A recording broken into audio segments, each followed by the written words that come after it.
What's up, everybody? It's Tyler with Hooksets Are Free. Hope you guys are having a great night if you're watching live, or a great day or whenever it is if you're watching this on the replay.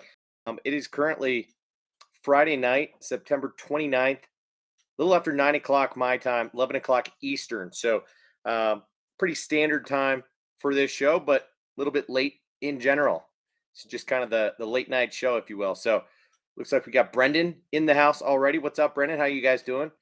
Um, Raise this up just a tad. All right. That way you guys don't have to see my shorts. But I've got a small package from Discount Tackle that I'm going to open up tonight. This is just my monthly order from Discount Tackle. Ordered it a little bit late in the month this go around, and I've been sitting on it for, I don't know, the last 3 or 4 days at least. Just kind of waiting for an opportunity to either record an unboxing video or just do it live with you guys. And I was kind of in the mood to do it live. So we'll give people just a couple minutes to hop in here, and then I'll get into opening the package here shortly. So cheers to everybody watching. Hope you guys are having a great Friday night right now. Daniel, Frank, Tom, what's up, guys? Man, it helps to have our group chat on Instagram, not only for you guys to be able to have kind of an extra early notification, but to also just kind of hang out and chat, talk about fishing and otherwise on that stream. So sorry I haven't been super active in that. I've been out of town this week until just last night. So visiting my wife's brother in Oregon, and yeah, enjoying a couple days at the beach on the west coast of Oregon. So had some beautifully cold weather, and no joke, it was in the 50s and low to mid 60s while we were there. That was super cool. Although where my brother-in-law lives, just 2 hours west of there, in Grants Pass, it was like 110 degrees. So arriving and then leaving was brutally hot. But yeah, Cara, what's up? Everybody just transferred from our chat on Instagram to the chat over here in this live. So nothing wrong with that. If the chat is dying down at all on Instagram, do me a quick favor and notify Matt or anybody else who would ordinarily be in here and is not right now. And I'll get into starting the unboxing in just a moment or two. I'll catch you guys up on the little bit of fishing that I've done since we spoke last. But I swear we were just unboxing these, antique lures from my great grandpa. What was that? I don't know, 5 days ago or something like that. So I think I've only been out once, maybe twice since then. I got to scroll back past all of these photos from our trip. Yeah, no joke, I've only been out once. And it was last night. Like, I couldn't help it. We got home from our trip, and my wife said she was tired, gonna go to bed early, and I was like, deal, I will go fishing. So I only landed like 5 or 6 fish last night. I was out for like 2.5 hours. Weather was good, but a little bit on the chilly side. And then I also missed like 5 fish. Hooked up with them and just lost them on the fight. So the baits that did the work for me last night were one new one and one tried and true. That'll be no surprise to you guys. But one bait that I hadn't fished before but did give a go was the Z-Man Goat Toads. I don't know how to get that reflection off of there. The Goat Toads. I actually rigged it on a Stanley double take frog hook. Don't know if you guys are familiar with that hook or not, but it's meant to go with the Stanley Top Toad. Thought I had a second one lying around here, but I've showed you guys that hook before. It's called the Stanley Double Take. It's got a screw lock on it, so a little bit challenging to get into the Elastec itself. But I found that the bait holds up just a little bit better than the Savage Gear Duratec Toad that I was talking about last week.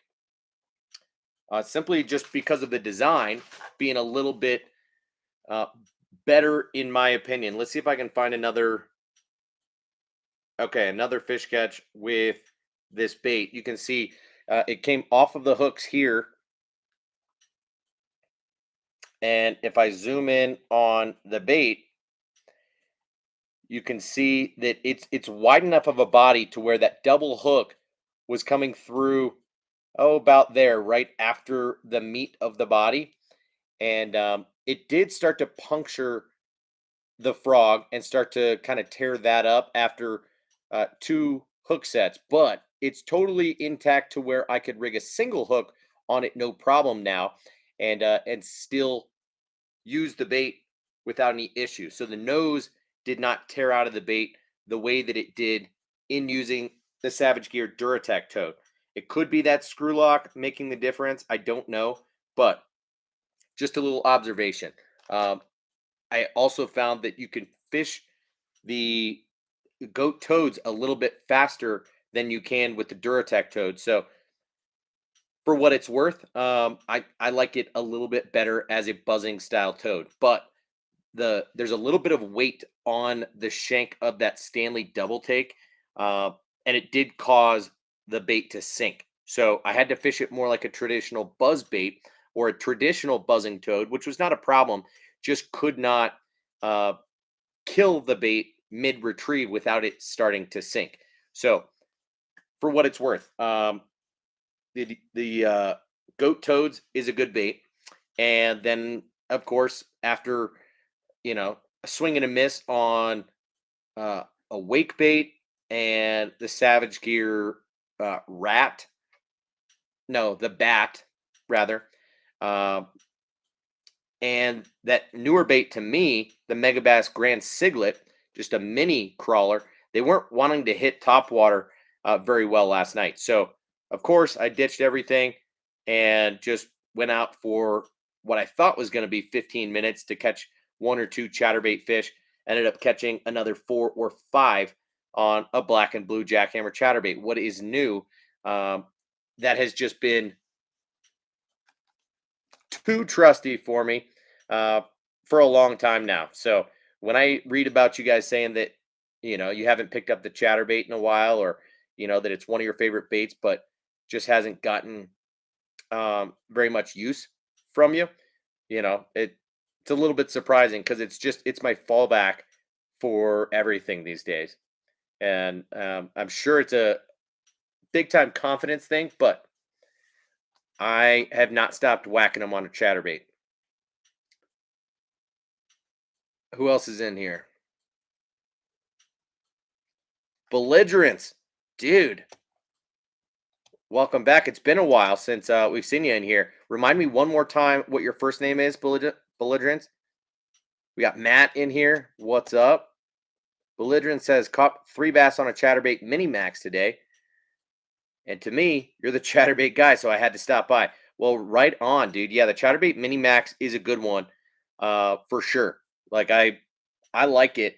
Uh, put a little bit more time into it early season this year, but the jackhammer to me is, it gets bit so well by big and small fish that that it really gets the nod from me like 9 out of 10 times. But the mini max is a great bait, especially when you need to downsize due to forage being smaller in the body of water that you're fishing, or just say the bass are smaller, or maybe you want to target something different that's not bass. I'm sure you could catch panfish or otherwise on a mini max. So good to hear, man. Adam says I caught my very first ever swim jig fish the other night. Nice. Um, good deal. Yeah, I had some good luck on a swim jig maybe 2 weeks ago when a chatterbait wasn't working at nighttime, which is a super rare occasion for me.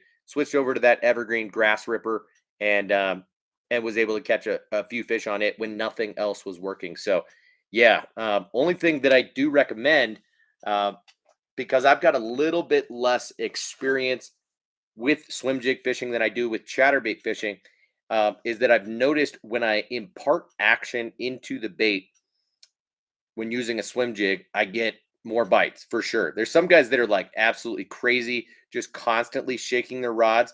But I find that if I'm retrieving that thing at kind of a medium fast speed and I kill it every now and again, start it back up, or give it a couple shakes, and it makes the bait do funny things underwater as opposed to just track totally true, and you will get more bites that way. So keep that in mind, Adam.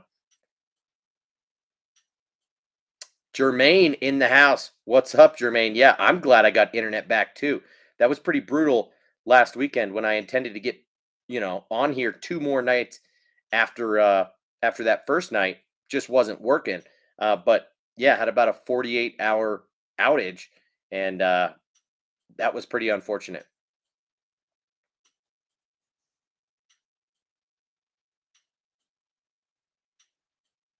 Belligerence, Nick. Okay, that totally rings a bell now. So thanks for letting us know.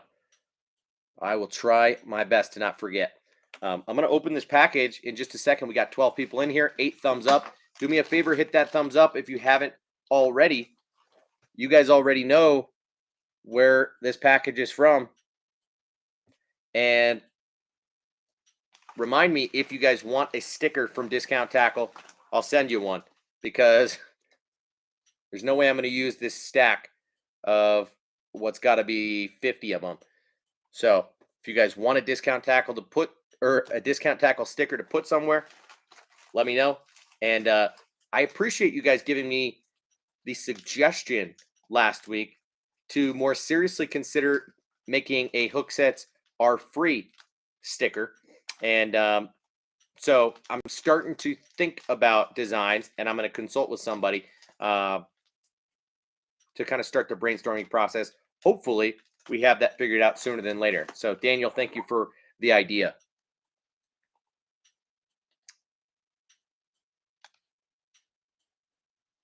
Yeah, Jermaine, you're right. The Mini Max is a very subtle vibration, but really what you got to do is downsize your gear. You can't throw all chatterbaits on the same setup. You really need to throw it on more of a cranking setup that is a true medium power, more of a moderate action, as opposed to what I would consider my standard chatterbait setup is more of a medium heavy, moderate fast. I've found that certain chatterbaits like that Mini Max really want to be thrown on downsized gear as well. So Matt says, "Oh, Tyler, got a cross-sized chatterbait from a box that I won on Hellabass. Might try it tomorrow." Yeah, dude, give it a whirl. As I've told you guys before, I like the cross-sized chatterbait.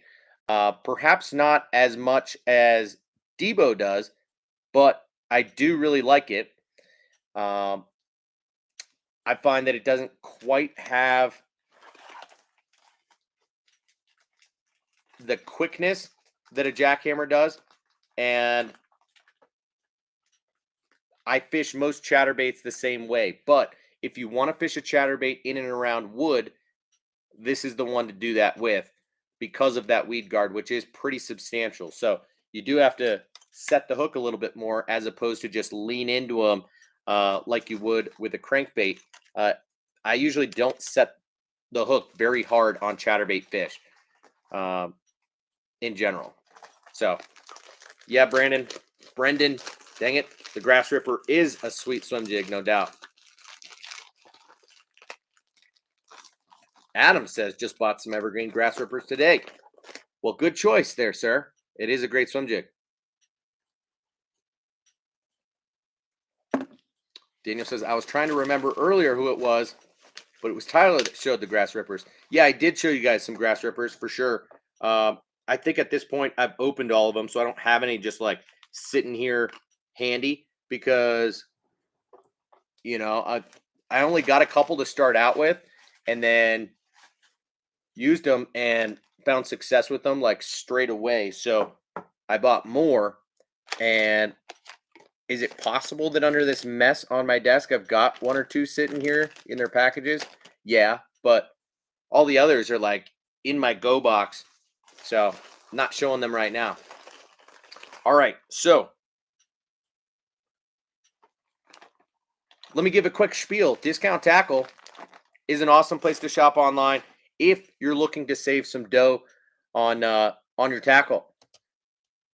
It is an online retailer only. They might have a store in Oregon where they're from, and I wish I would have looked a little bit closer as for where specifically they're in or located at in Oregon, because it would have been cool to stop by while I was in Oregon. But it was a very quick little trip that I made. So in the chat right now, I'm dropping my code again. If you guys want to check out any of what I'm showing right now on this unboxing, use my link right there, which is an affiliate link since I'm a brand ambassador for Discount Tackle. But I'll show you what I got and why, and maybe even tell you what I paid for everything. So, as is typical, a little thank you for your order type of deal.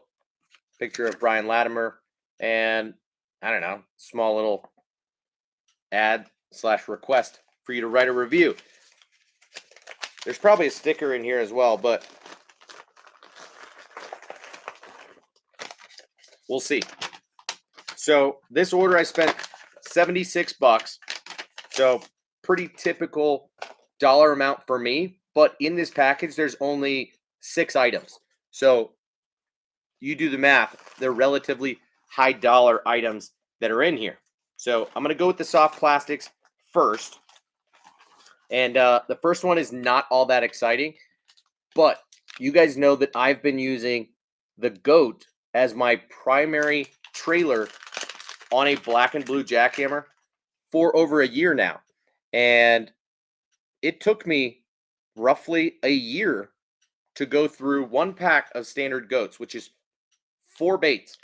And I probably caught, I don't know, 200 to 300 fish on those 4 baits. Just because they hold on so well to that double wire bait keeper on the jackhammer. But this GOAT adds a really solid action, just like you would get out of a Strike King Rage Menace grub. Although this I like even better because it's a flat body. And so it makes for a bait that can be skipped a lot better. It's not perfectly round. So I just rig it straight like this. I rarely rig it like that, which you could, and I used to more frequently with the Rage Menace grub, but on a jackhammer, I'm rigging it like this, so you get that kick like this, okay? And so you can skip this bait remarkably well, and that flatter profile will allow the bait to rise and stay higher in the water column that much more easily. So I've been fishing the black and blue jackhammer in relatively shallow water along riprap banks, just riding that drop off. And I find that I can control my depth a lot better when using the GOAT as a trailer. So ran out of the black and blues, needed to restock on that. That's nothing special, but they are a good deal. Well, $4.24. I want to say they retail for like $5, but anyway. I love that you guys just win giveaways on all these live streams. That you guys are regular winners. That's pretty sweet. Oh, Adam, good point. I'm glad I didn't miss that that comment. I just need a design that incorporates a rod and a glass of bourbon into my sticker. Not a bad idea. I'll keep that in mind. Daniel says, did you two ever come up with a trade on jackhammers? No, we didn't yet, man. But we should. We need to. Matt, come on, man. let's chat offline. Brendan says, if I'm ever on your live show, I'll show you a way to make that chatterbait more weedless. David Walker taught me. Are you talking about a jackhammer and just drilling holes in the top and putting your own weed guard into a jackhammer? Because I saw him make that that video. Or are you talking about the actual cross eyes, which I find is pretty weedless, and he's right there on the package. But I don't necessarily need it more weedless than it already is, man.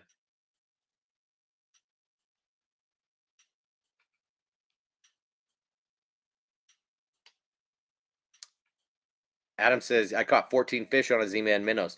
Yeah, that sounds about right. You know, if you're rigging a Z-Man Minnows on a jig head, throw a little super glue on that thing, it'll last a lot more than 14 fish so that you're not sliding that bait back up onto the keeper. Yeah, but 14 fish on one bait is still pretty sweet, man. Okay.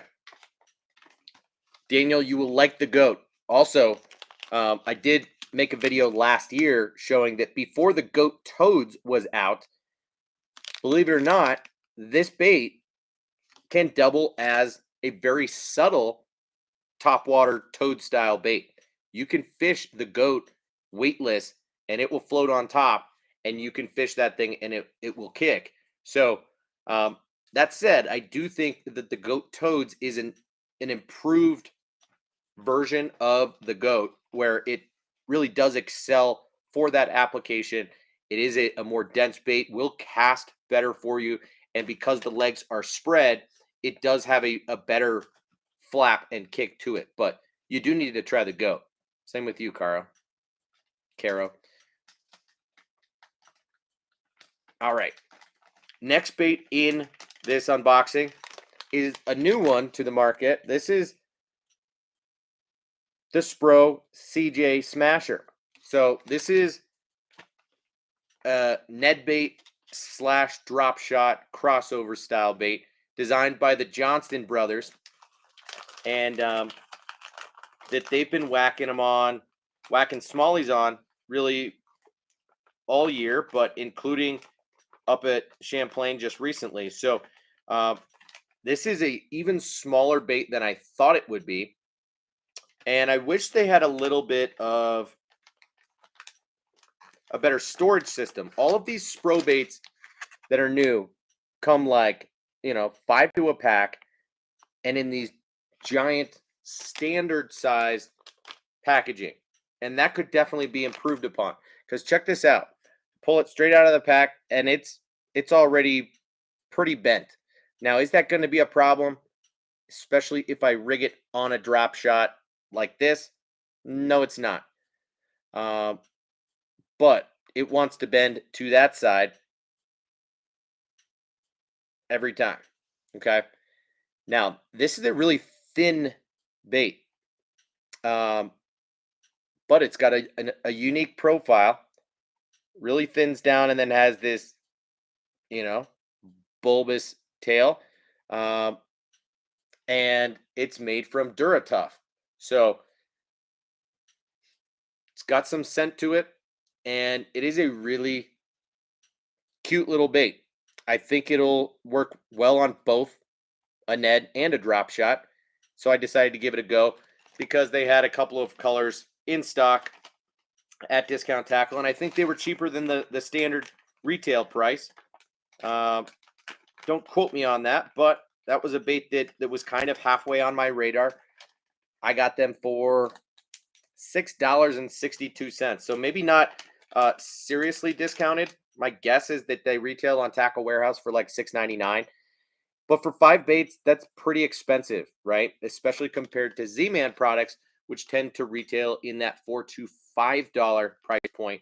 So, and you get more like 8 in a pack. So the Spro baits are expensive, but I'm going to give them a shot, right? I mean, you guys know by now that I've got a few of their baits, not all of which are Duratough, but you know, the pintail stick and their little pintail minnow, and you know, one or two others. But I am excited to try this one because it's made out of that Duratuff. So 2 packs of soft plastics.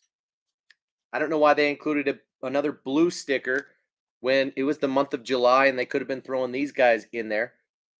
But I'm not picky when it comes to stickers. So let's move on. I've got some cool baits in here. So I'm going to start with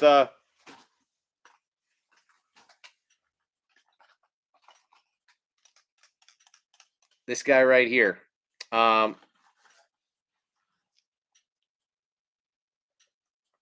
Matt says, does toothpick keepers work well with Z-Man plastic? Yeah, they certainly can. You just like anything else, you got to be pretty patient and you got to press pretty hard to get it to penetrate through the plastic. But then once it's through, you do perhaps need to kind of stretch the plastic to go back to its normal shape around that toothpick. But yeah, that probably works just fine. Adam says, I just picked up the chin locks for the minnows. Okay. Yeah, chin locks is good, especially if you want a weedless presentation, but usually not how I throw the 3-inch minnows. Sometimes the 4-inch or the 5-inch diesel minnows, I will throw more like that, but usually a 3-inch bait, I'm throwing on an exposed hook jig head for the most part. Matt says, I'm super impressed with the Thunderhawk new popper bait. Pretty much a smaller version of a collab bait Jerry Rago did for Swim Bait Underground. Super versatile bait, but he's only charging $14.99. Very interesting. I don't think I've seen anything about that just yet. It's a popper you can straight retrieve like a crankbait. Has a soft tail like the D3 from Swim Bait Underground. Rago and Mega Papa walks and walked in pop. Very interesting. All right. So first up in the hard baits is one that you should be familiar with. This is the Dual Hardcore Popper 70. I've talked about my affinity for this bait, but it was one night last summer that I was fishing at the place that I ended up getting hooked in the thumb and having to go to the emergency room. It was right around that time last summer that I lost this bait, and it sailed right. I mean, I cast that thing off and did not know where it landed. So I wanted to get another one of these because I think a matte black popper underrated and something that not many companies are doing. There's a little bit of purple fleck in here as well, and I like black at nighttime, early morning. So it's got that deep cupped orange throat or mouth, if you will. And it does have a feather treble with some tinsel in it, but it's a black feather treble. And Dual Hardcore is generally just underrated. High quality components, well made baits. Now, this feather treble looks a little bit sloppily made, but will still do the trick. The hooks are quality. The split rings are quality. You don't need to change anything out straight out of the gate. So I do like this popper. It has just kind of a different type of knocker sound in it. And then it's got that magnetic weight transfer system that all the Dual Hardcore baits have in them. So it casts really well. This is one that I typically work on more of a standard blooping style retrieve, working slowly, and really like it. And it's only $10. So including the discount on Discount Tackle, I bought this thing for $8.52. $8.59. Really hard to pass up. a deal like that on a JDM bait that is super quality. So if you are interested, take a look into the dual hardcore popper, because I'll tell you right now that I've got like 6 of them. And yeah, I'm a big fan. Got one in like a chartreuse pearl, one in more of like an IU color, one in a chartreuse purple, one in a standard bone color. So yeah, I like them, and I'm glad to have another one, or get this color back rather. So dual hardcore popper. It's a 70 size. I believe it weighs 3/8 of an ounce, if I'm not mistaken. Let's just double check that. Yep.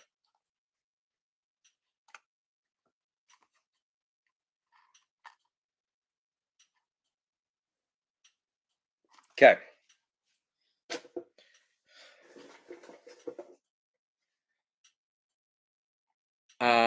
Jermaine, the Black Magic from 6 Cents. I have good luck on that. Great color. Yeah, I do too. I just, for whatever reason, I don't like that popper quite as much. I mean, I've got it right here. And it's a solid popper. It's just, it's different, right? This one definitely sits more ass down. You can see I took a treble hook off of there. I think maybe I either got it snagged, or I don't remember the story on what happened to that. But yeah, this just has a different posture in the water, and then I find that it wants to walk a little bit more. And so usually I tend to be more technique specific with my poppers. I don't necessarily want one that can do everything, but that's just me.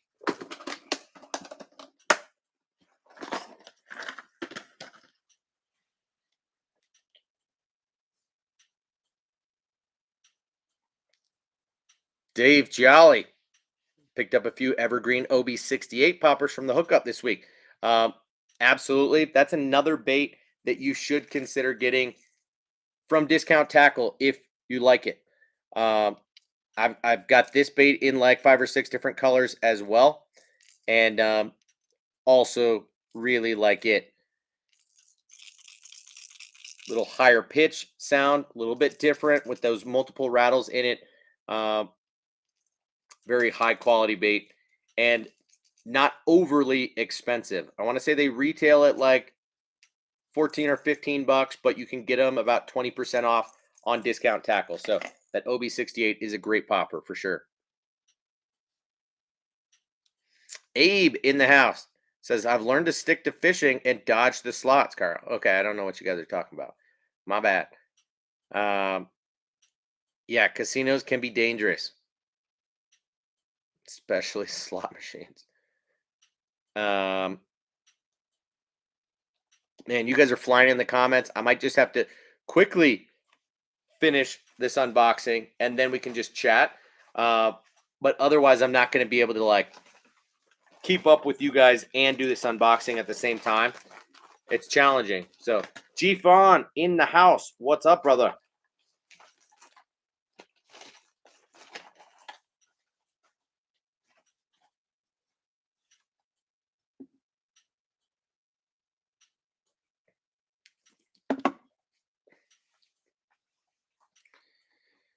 Whoa, Brendan with the bold statement. Black is the best color for any lure, hands down. Interesting. You know, I don't know that I fully agree with that. What do you? So, are you a big fan of black and blue crankbaits? Because I feel like that's something that is totally underdone in the industry, and something that, you know, when 6 Cents really started making all of their baits in the black magic color, I couldn't help but just buy like a bunch of them.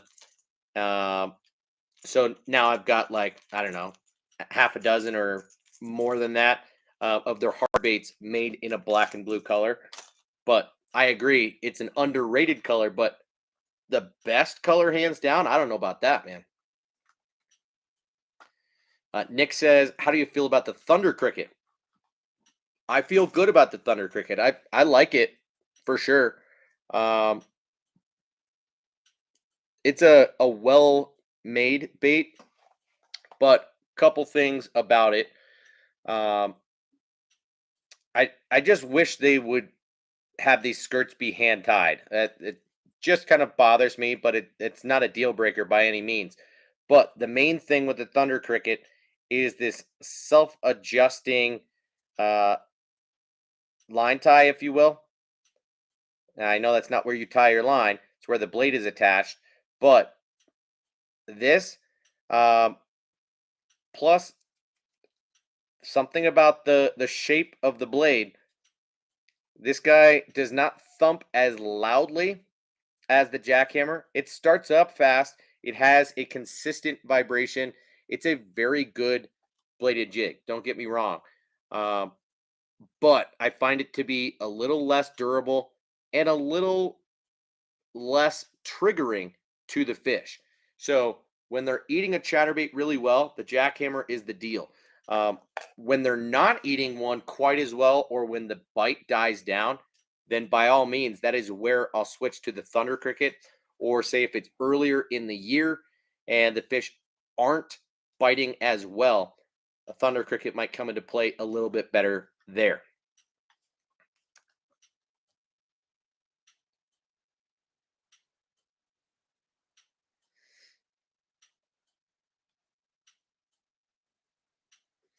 Adam says, while watching Tyler, my boys are organizing their tackle bags, and my oldest is tying up his new combo we put together tonight. Life is good. Also have my own bottle of bourbon going. Well, cheers, Adam. Good for you and your boys. Getting them into fishing early and just being passionate about it and drinking along with me. So glad to hear it, man. Pretty sweet. All right, next bait. And this is not the first time I've showed this bait, but it's still relatively new and hard to find right now. Places like Tackle Warehouse are not showing them in stock yet. So if you are interested in this bait, do go look at Discount Tackle. It's not discounted, but this is the Shimano. Why can't the World Pop? Shimano World Pop 69. This is their new popper with the flash boost in it. So very cool bait, pretty standard size, 69 millimeters, 3/8 of an ounce. So right at that exact same size as what I just showed you with the dual hardcore popper, which was 70 millimeters, 3/8 of an ounce. Pretty similar to the Evergreen Ob 68. Kind of a middle of the road size. And I think it's good that they at least started with that. I wouldn't be surprised if eventually they make a smaller and a larger version of the World Pop. But this is a really cool popper, really well made. It will walk. And you can tell just from the face that this thing pops really well on a standard blooping style retrieve. That flash boost is insane. And yeah, I wanted to get a transparent color so that you could see all the way through to the back of this bait where that spring attaches. So you can see kind of how the mechanism works in there. So I don't know if this is the perfect camera and situation to be showing you that. You know, upside down, it doesn't do its thing quite as much. So you might be able to see kind of how it works. There's that spring right back here.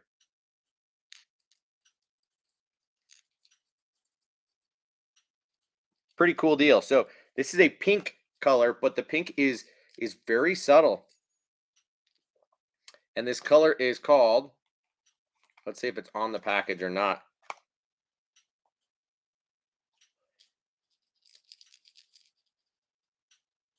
Pink Candy is what it's called.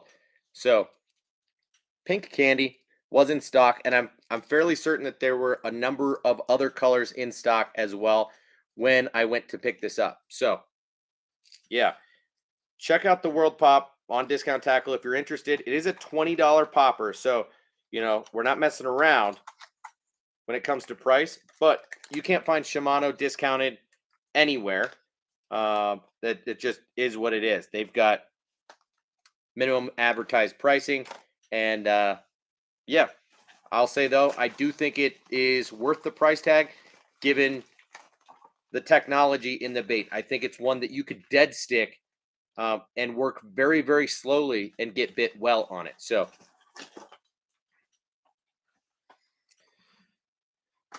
Rich in the house, what's up, dude? He said, "Do we think it'll be durable, or internals might fall apart after a few fish?" Um, I'm not really concerned with the internals falling apart, but is that possible? Perhaps. I never quite thought about that, but the spring looks like it's loaded. So my guess is that it would take a lot of thrashing around for the flash steel to come separated from the spring.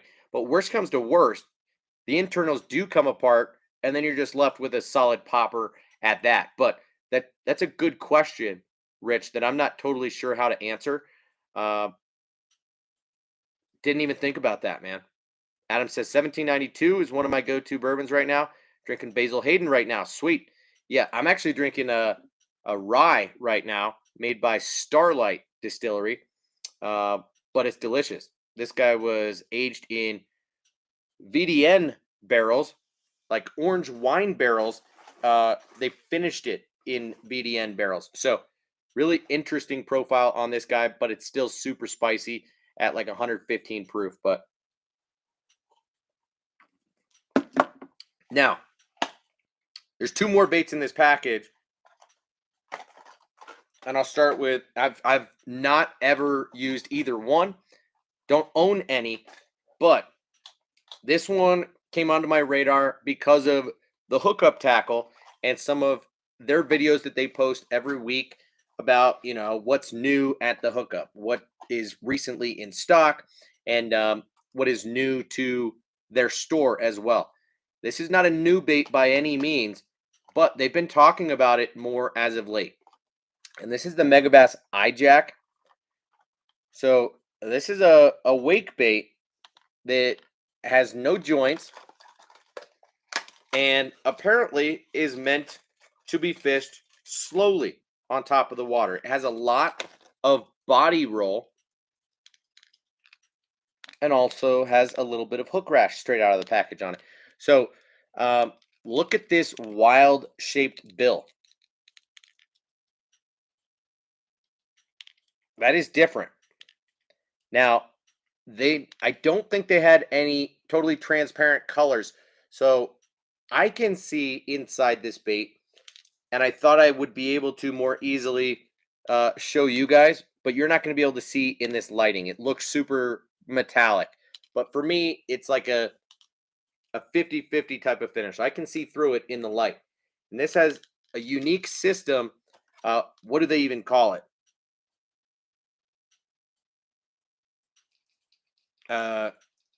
Rudder action balance system. Okay. So this thing has a rudder inside it. I can show you where it is. It finishes about here. And so it's just maybe an inch of the bait has this rudder inside it that will move back and forth. So this bill makes the bait roll, and that rudder will counteract and keep this thing rolling. So if you fish it too fast, I think it will start to act a little wonky and potentially blow out. It's meant for more of a slow retrieve, but has a really unique action and sound to it.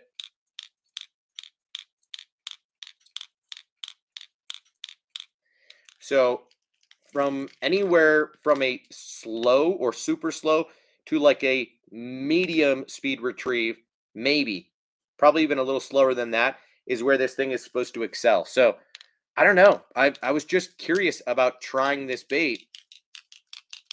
It's got a very loud one knocker in it.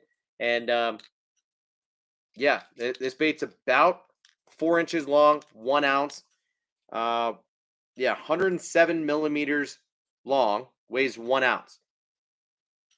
Dives maybe a foot or 1.5 feet. So pretty interesting bait, one that I had never tried before and will be giving a shot since I've got a lot of confidence in wake baits. And that's kind of on the top of the list of the guys over at the Hookup. So kind of felt obligated to try it at some point, and they had it in stock at Discount Tackle. And yeah, I mean it's $19.99, so it's expensive, but for a bait that size and that is specialized, and it's a top water bait that I don't anticipate losing, I'm going to give it a shot. All right, one last bait in here that I'm pretty excited about. I don't know if Rich is still in here to see it or not, but G-Fon, we can talk about BFS stuff in a couple of minutes because I've got some BFS stuff on my mind at the moment as well. But Ryan Dyke in the house. What's up, Ryan? Doing very well, thank you. Just went on a vacation to Oregon the last 3 days and had a fantastic time. Got to escape the heat and spend some time out in some chilly weather out at the beach on the west coast of Oregon, and it was gorgeous. So thank you for asking. Doing quite well. So last bait I got in this month's unboxing is the Jackal Mikey Jr. This bait has been really hard to acquire for whatever reason. They used to make this bait in 3 different sizes way back when, you know, upwards of 8 or 10 years ago. And they made a Mikey Senior, which was a like full size, probably 7.5 inch wake bait. They made it in a standard Mikey, and then this Mikey Jr. And I swear the Mikey Jr. is the only size being manufactured or sold stateside anymore. And even still, they're hard to find.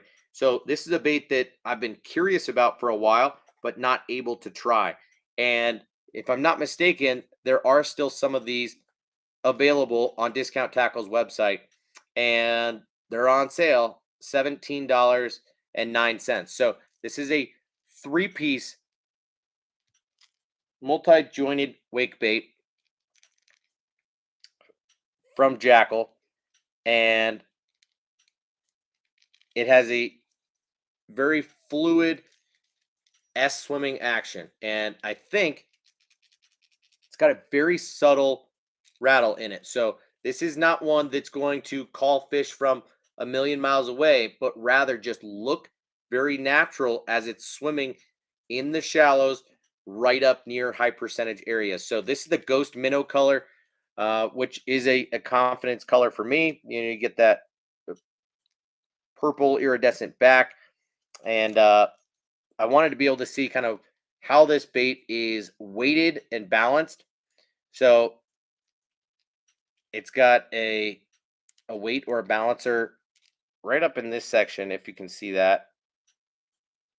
Kind of the top portion of the center of the second segment.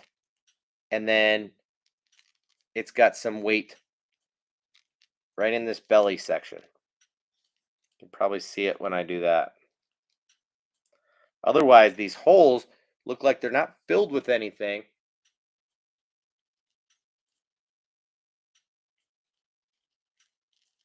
So I think the guy in the middle segment is both for sound and for weight distribution, but otherwise this thing is weighted up near the nose.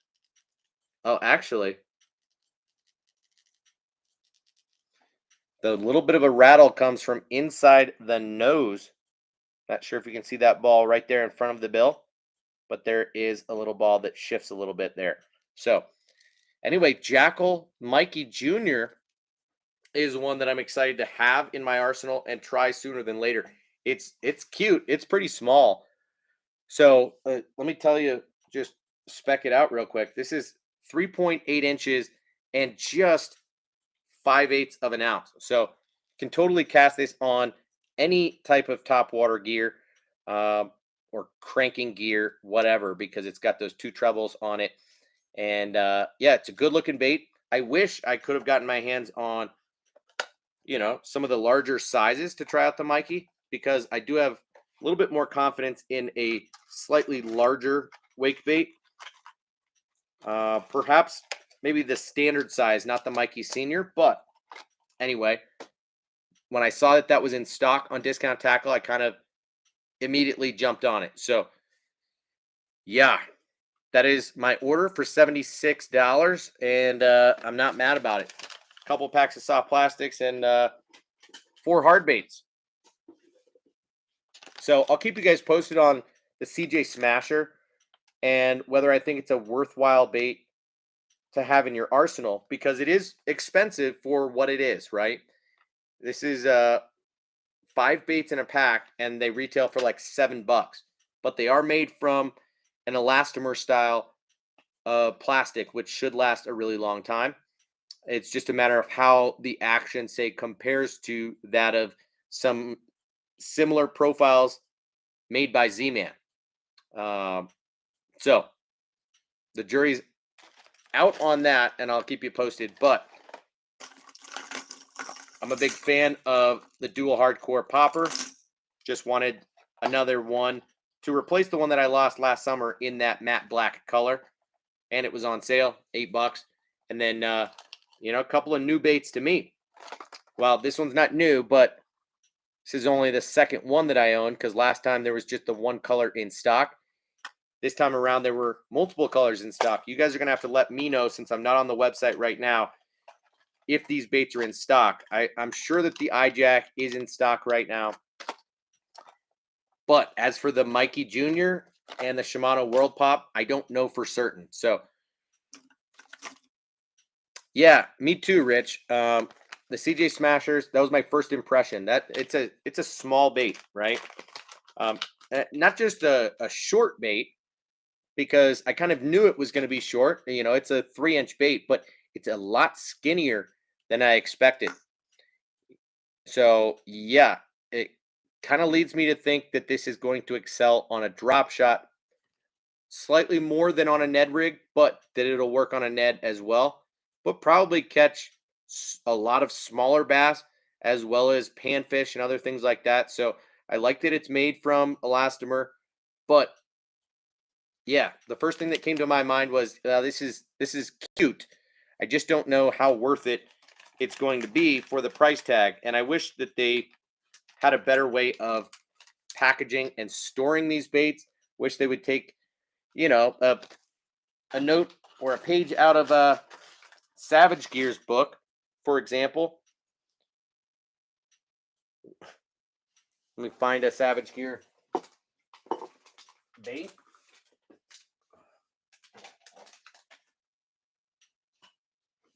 You know, even Molex is doing it right, but a lot of my Savage Gear Ned baits are actually in the car right now. But here's one that I don't actually love that much. It's their Ned Minnow, but even still, you can see that with their baits, the size of the package is customized to how many baits are in here. And once you're in the package, they've all got a custom clamshell to ensure that these baits aren't getting twisted up. And that to me goes a long way. So I don't know why Spro didn't do that, because Molex did it too. All of their baits have different size packages. You know, you can see that this is a smaller package. For example, where did I just throw those Spros? They just got mixed in with other ones. I don't know where they just went. Oh, here they are. So here's the Spro baits. The 5 little baits take up next to no room, even inside this tiny little tray that they're in. But there's all this excess room in the bag around the tray. Whereas Molex, just like Savage Gear, creates a custom clamshell to fit around these baits and a custom package to fit around the clamshell. And that is super convenient. So,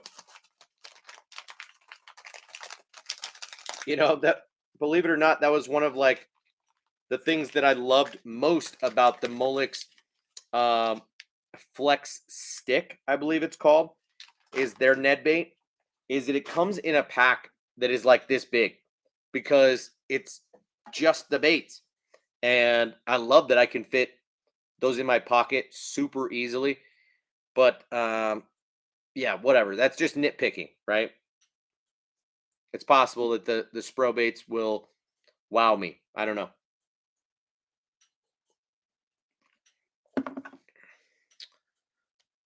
Oh no, Dave Jolly's currently got the swim bait sickness. Did I see that? No, who just said that? I just scrolled way. I lost that already. Where'd that go? My bad. I don't know what just happened. But Matt says that's why I'm waiting for the Mibro Adapt Swimmer, which is like a Mikey Sr., but with added features. Okay. I don't really know anything about Mibro, but right on. Nick says, is the Chatterbait Custom decent? Yeah, it is. A lot better than the original Chatterbait, but you know, you're not going to hear me talking about the Chatterbait Custom or even the Chatterbait Elite very much, which are good Chatterbaits. I just I don't lose Chatterbaits all that frequently, and I fish them hard. I beat them up. Um, I just I've gotten so in tune with fishing them that I rarely will let them get into a situation where they're going to get hung up. Otherwise, then I'm likely to use a chatterbait, a cross-eyes chatterbait in and around wood if I need that weed guard, um, or I'll throw something like a CFL chatterbait with that football head. That's a swinging football head. If I'm fishing around rock, but I'm if I'm fishing around rock, I'm not gonna kill it and let it fall into the crevices of the rocks and get snagged and hung up there. So yeah,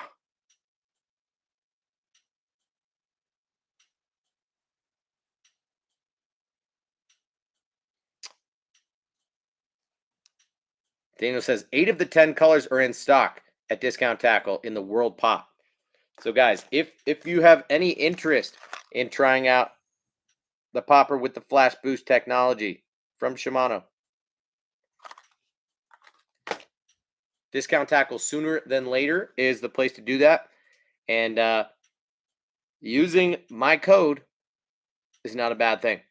Um, no, it's just a nice thing. It's a nice thing. All right.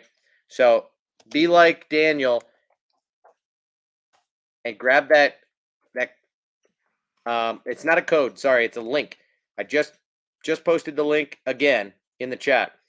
Do me a favor and just bookmark that in your browser so that if you're going to shop at Discount Tackle, you can hook me up with a small little percentage. And it's not about the money so much as it is just my relationship with Discount Tackle and them knowing that I'm helping promote who they are, what they do, and drive a little bit of traffic over there. So um, I shopped there frequently before I started working with them, and that wouldn't have changed if the relationship didn't start. The story is a lot like that.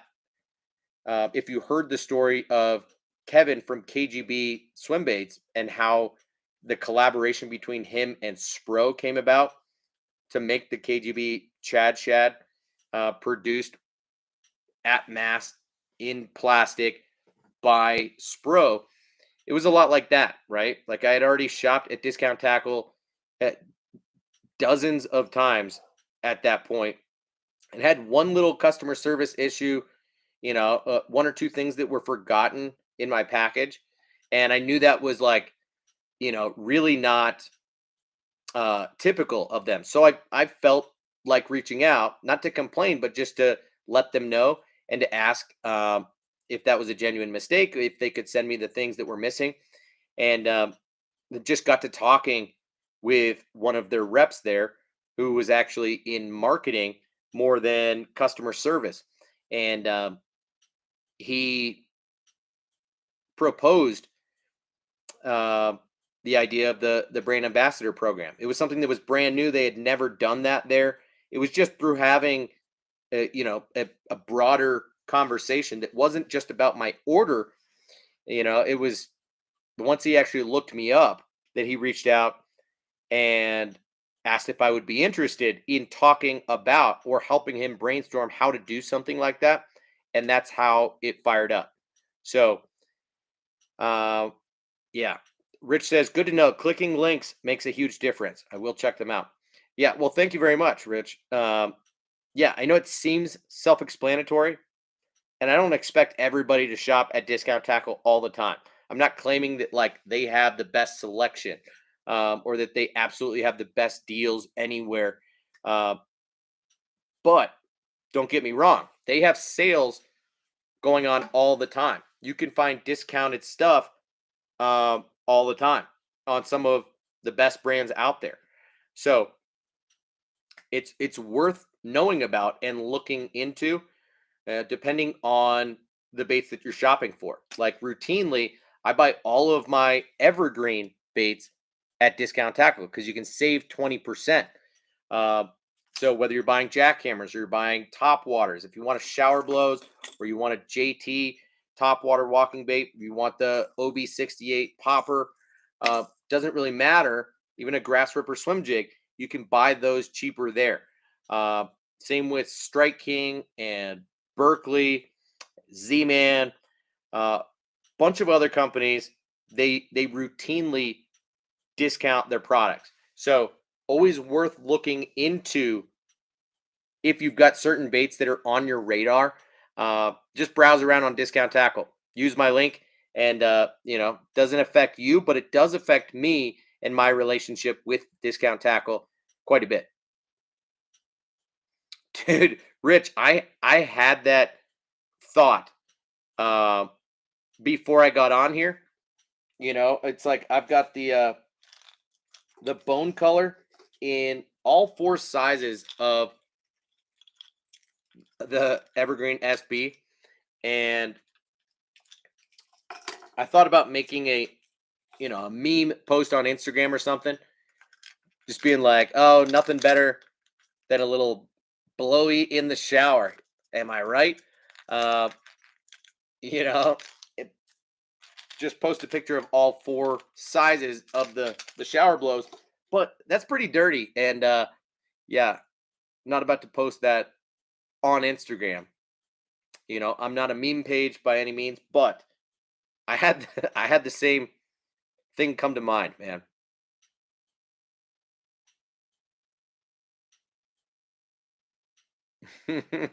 Daniel says, Rich, you know what you want to pop 69. Yeah, you do. People were making jokes about that, like, why choose 69 millimeters in length? My guess is it wasn't a joke thing. It was just how it panned out, how the conversion came over in the metric system. But it's weird that you say you hate clamshells, Rich, because there are a lot of baits that should be in clamshells and aren't, that I really don't like for that reason, and one of the more classic ones, just historically for me, because I've been throwing the bait for so damn long,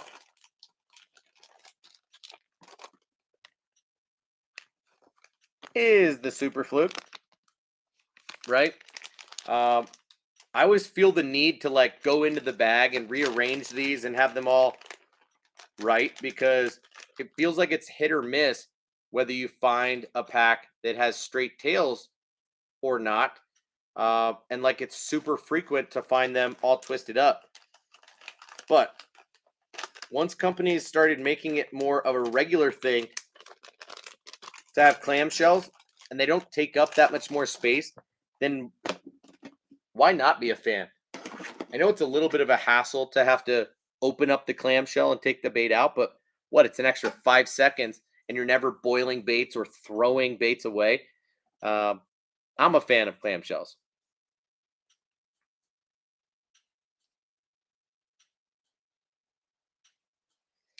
That's a good point, Rich. I guess there's no conversion because Japan starts in metric. So maybe it was a joke. Maybe someone who works at Shimano in the US designed these baits. Or am I wrong about that? Did the World Minnow, the World Pop, all of the Flash Boost baits, even the Arma joint, are those like specifically made for the US? Or did they already exist in Japan before making their way over to the US? Because I'm not sure of that. You know, a lot of these companies, like Daiwa, for example, who we think of as a rod and reel manufacturer, have been making baits for ages and ages, and they're just JDM, right? We don't know about them, but now they're starting to trickle. Gamakatsu making baits now, so makes you wonder. Matt says, I think they were designed in Japan but brought to us. I wouldn't be surprised, no matter. Ralph Johan, yo to you as well, man. Hope you're having a great night. You need some of my insight? Well, go ahead and shoot, dude. Adam says, Tyler, random question. How do you organize all of your different weights? Currently in the process of organizing all my tackle. Yeah. It's not easy, right? As I've showed you guys before, I like to use the tiny flambeau boxes. I should have a spare one sitting here, and I freaking don't. I just took it recently. And I don't mean the flambeau 3003 size boxes that I've talked about before, and really liking these for soft plastics or as like a go box for smaller size hard baits. Really like these boxes. But I mean even smaller, the little flambeau box that's like this, that's just got 4 sections, and it comes with 2 little dividers so that you could turn it into 6 sections in there. Little box, okay? I use those for technique specific hooks and weights. So I've got one dedicated for drop shot, one for Nico rig, and weighted wacky rig, and so on and so forth. I've got one just for Ned rig heads. And so I find that tends to help in putting my weights and hooks into smaller boxes for me, because I don't have a boat and I'm rarely going to use every single technique in a day. I'm trying to map out before I get out on the water what my game plan is and what I intend to throw. Of course, there's a backup plan always, but I'm usually bringing a couple of those little boxes, and they don't take up all that much space. In fact, a lot less space than when I used to use a 3600 size Plano box, and I've still got it, but I've transitioned away from taking it with me because it takes up a fair amount of space. And when you've got all of those hooks shaking around, all of those weights shaking around, it's too easy for things to kind of start to come loose. So I really like that system, because then I don't take my entire and heavy terminal tackle box with me every time I'm out on the water. I've got one dedicated just for Tokyo rigs. I've got one just for flipping. So, I should say punching. But you get what I mean. That's really my strategy when it comes to organizing hooks and weights. And I'll make a point to bring those down at some point and show you exactly what those boxes look like, because I do label them. I'm trying to look around to see if I've got just one to be able to show you the size of these boxes. Let me peek around for a second, see if I can find one for you.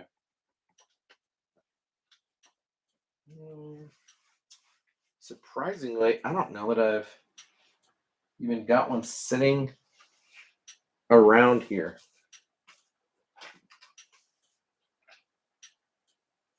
Which is super wild to think about, because I probably own 10 of them or more. But you can get them, you know, at Walmart for like $3 or whatever. They're cheap. Don't get me wrong. But yeah, of course, I just don't have any of them here because this is like all soft plastics. You know, see, I've got some of these small flambeau boxes for Ned size baits. Also, some of these mid-size 3003s that I was talking about. But I use the little ones for terminal. Whereas I used to use a 3600 size box, and I'd keep hooks, and then weights in all these bottom sections. And then I just gradually got away from that. And it's kind of not my deal anymore.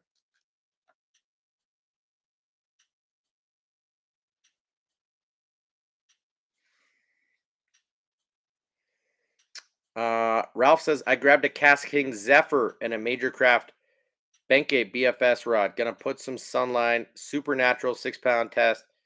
Name some baits I should grab. Okay, so you're getting into the BFS game. Good for you. You know, what are you talking about? Targeting bass, I presume? Or are you trying to go for like more of a multi-species type of deal? Matt says, I use the R-Tank from Ryugi. Best little weight box I've had. Spro makes an identical one. Same factory, makes their stuff. Yeah, and I've considered getting that.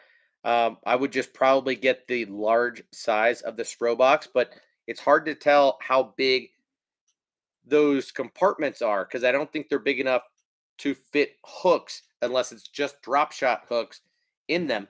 So it's not more, it's not really a multi-purpose box so much as it is just for weights. And like I said, I like to be able to mix hooks and weights in the same box, not in the same little compartment, but in the same box to make it technique specific. G-Fon says, get some mule fishing minnows or the Donkey Tail Jr. Yeah, those would be good, but perhaps even on the light side for BFS. But mule fishing is a great way to go if you're trying to go super ultra light. But I don't even think that's quite that necessary. But those are great to look at if you want to go super light. I would recommend looking into like some trout style hard baits.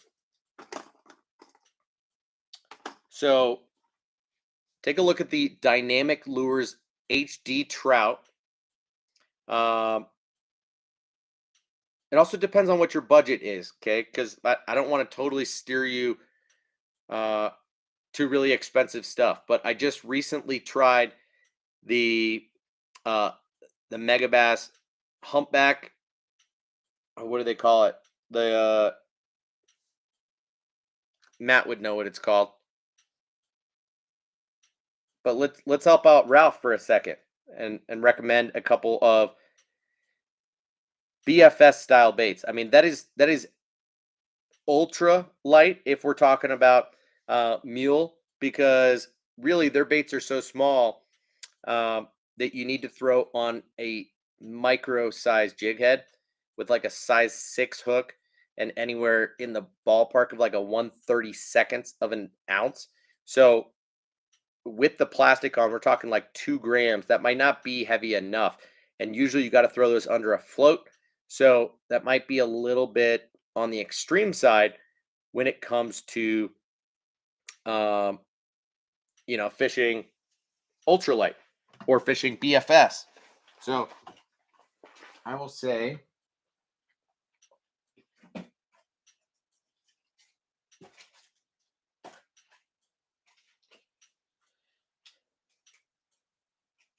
well, all my meal stuff is upstairs, so I can't show it off right now, but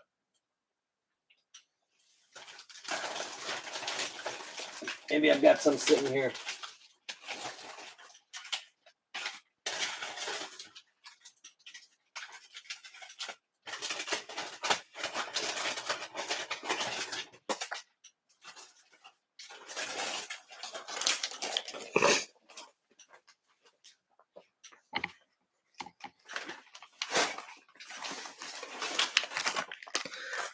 All right, Ralph. Yeah, so a couple things that come to mind because I did find some of the mule baits here. And just so you know kind of what we're looking at, the full-size donkey tail is a pretty sizable bait. It's 2.8 inches, so you could certainly throw a regular donkey tail on like a Ned head or another mushroom style jig head and have no issues with it, right? It's a little bit more substantial of a bait.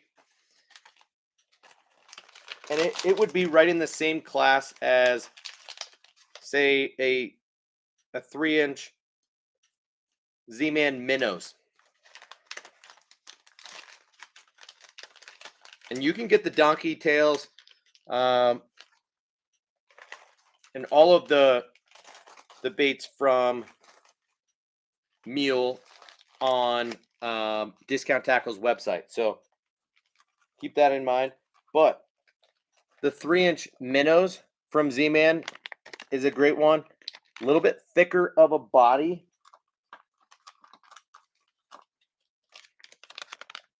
Than, say, the Slim Swims. Both 3-inch swim baits made from Elastec, but with a little bit different action than you get out of that donkey tail. And then the Donkey Tail Junior just comes in this tiny little guy, 1.8 inches. But you can see I've plowed through more than half the pack because the fish eat it really well. But it's a multi-species bait. I mean, you don't want to get that wrong. It doesn't fit great on a standard size Ned head. But Mule are good. If you're looking for micro-sized soft plastics, you might want to look into Nico. It's a Japanese company, and they make some really small and cool baits that are that go good on a tiny jig head as well. One that I swear by and would recommend that you get is the Strike King Baby Z2. It's a fluke style bait made from Elastec, and it's awesome. I don't know if I've got a pack of them sitting in here or not, but I throw it very frequently.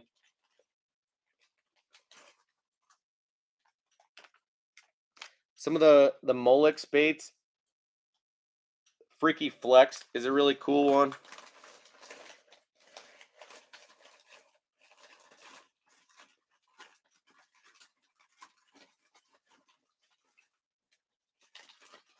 And then most of Z-Man's, Ned baits, the TRD Bugs, the TRD Craws, TRD Ticklers, all of those are great baits to be throwing on a BFS setup and could all be thrown on the same style jig head in theory. So start there, but if you want to throw hard baits, I would start with like a jerk bait and something in the ballpark of like 2.5 to 3 inches, maybe an 1/8 ounce or less. So a few that I throw in that category are, like I said, the Dynamic Lures HD Trout. That is a sinking jerk bait, not a suspender. So it is better in current, but also really great on a straight retrieve. A little, medium fast or fast retrieve. Really good jerk bait, but more just on a swimming retrieve. Then I also throw the Rapala X-Wrap in the 2 smallest sizes that they make. So maybe that's a 4 and a 6. Those are going to be suspending jerk baits with a little bit more aggressive of an action, but very light weights, very small baits. I wish I had my trout box down here to just be able to start rattling stuff off to you. But when I think BFS, I'm thinking stuff, 3/16 of an ounce and lighter, right? So anything like 5 grams and lighter, all the way down to maybe 2 or as small as 1. No, Daniel, it's not the Trout Minnow or the S Crank. Um, I'll find it in 1 second. It's called the Great Hunting.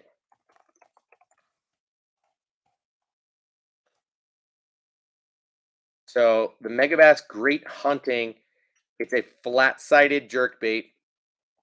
Costs $15, so it's definitely not cheap, but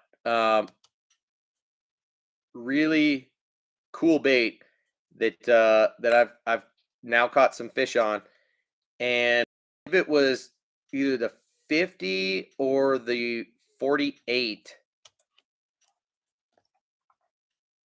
that are the sizes that I have. Great Hunting 50 side. Also a sinking jerk bait, but they make a floater. Um, so I throw both countdown style jerk baits as well as floaters. Um, and I don't throw suspenders as much in that tiny size, but all of those will work really well. Yeah, Ralph, once the micro Ned stuff comes out, you're going to go nuts. Well, first go nuts on the stuff that we already talked about, because Mule Fishing is a company that is owned and operated by a guy that we all know and like. His name's Ethan. His handle on Instagram and on YouTube is Online Outdoorsman. Really good guy from the Midwest.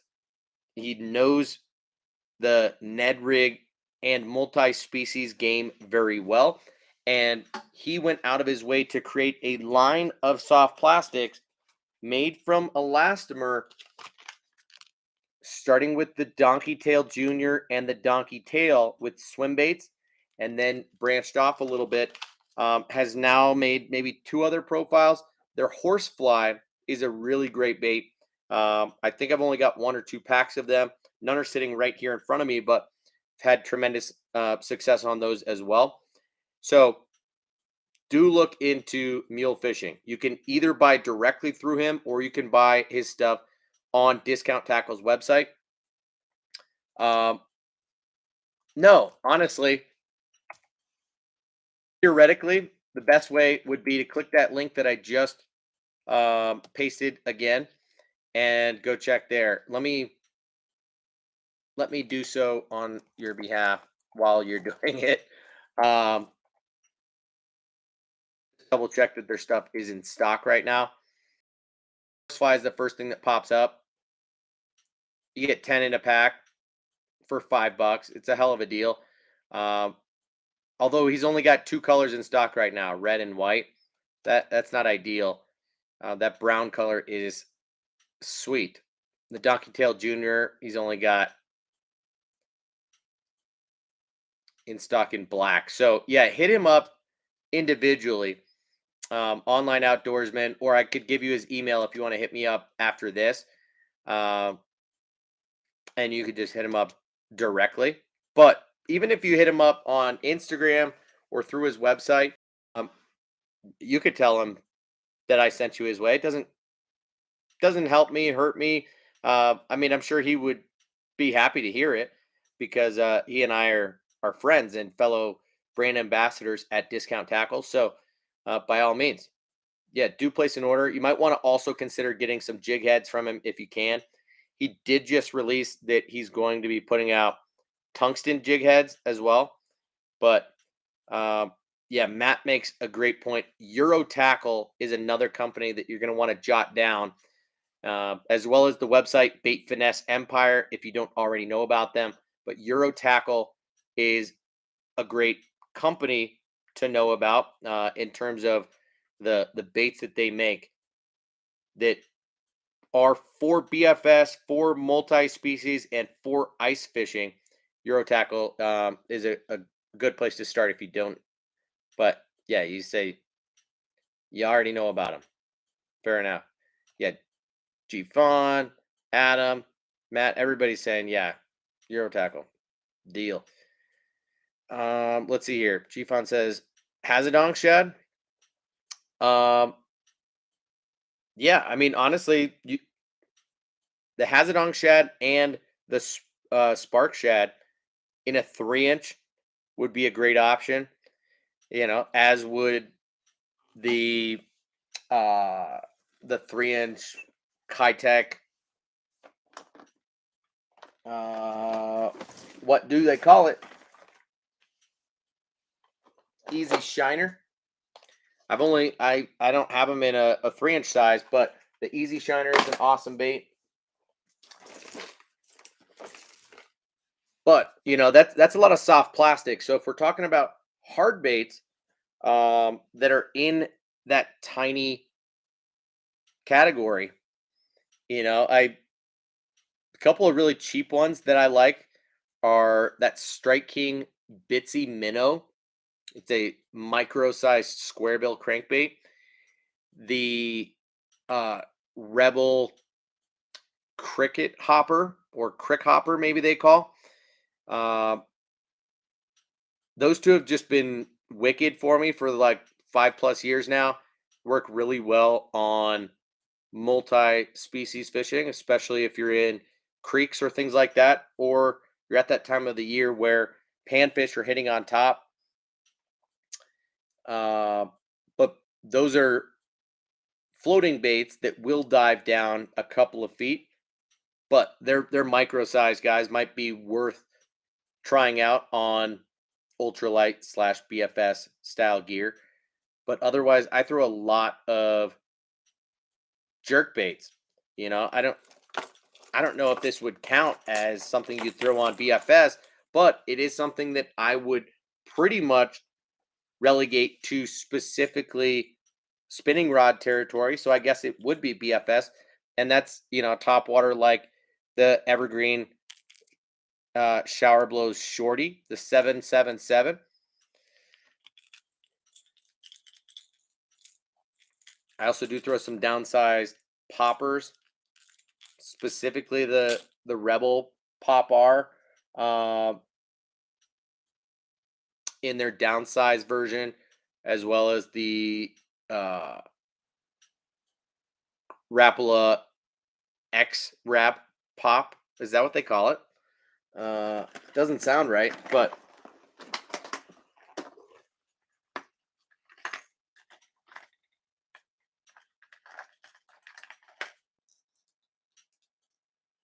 yeah, X Wrap Pop. I think they make in some smaller sizes.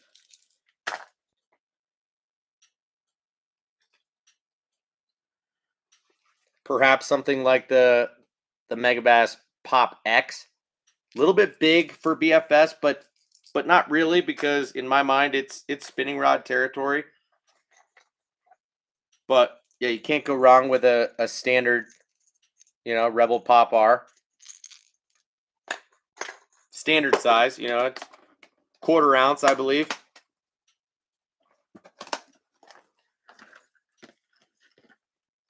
But then maybe even just like, you know, the bait that we were just talking about in the Megabass Grand Siglet could be a good option.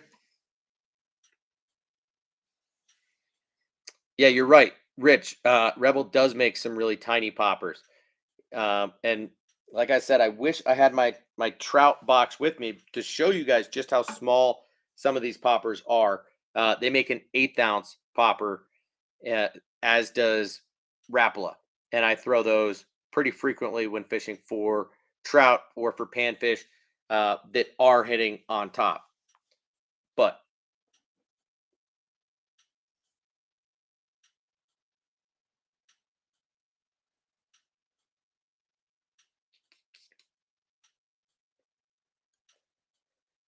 yeah, Ralph, the Shower Blows Shorty is the newest addition to the lineup. I think they put it out like a year ago, but it's a cute little guy, barely bigger than most poppers, right? You know, there are a lot of poppers out there that make the Shower Blows Shorty look small. You know, here's a standard size popper that I just unboxed tonight, which is a 70 size. And you can see that they're pretty damn close to the same size. In fact, the popper is quite a bit wider in profile than the Shower Blows Shorty. This guy weighs 3/8 of an ounce. I want to say the Shower Blows Shorty is like a 1/4 ounce. Not 100% sure on that, but yeah, if you're looking to throw top waters and something a little bit higher end, that would be a good one to do, as well as, like I said, that Megabass, great hunting, flat-sided jerkbait. You do have to fish that thing pretty fast, though.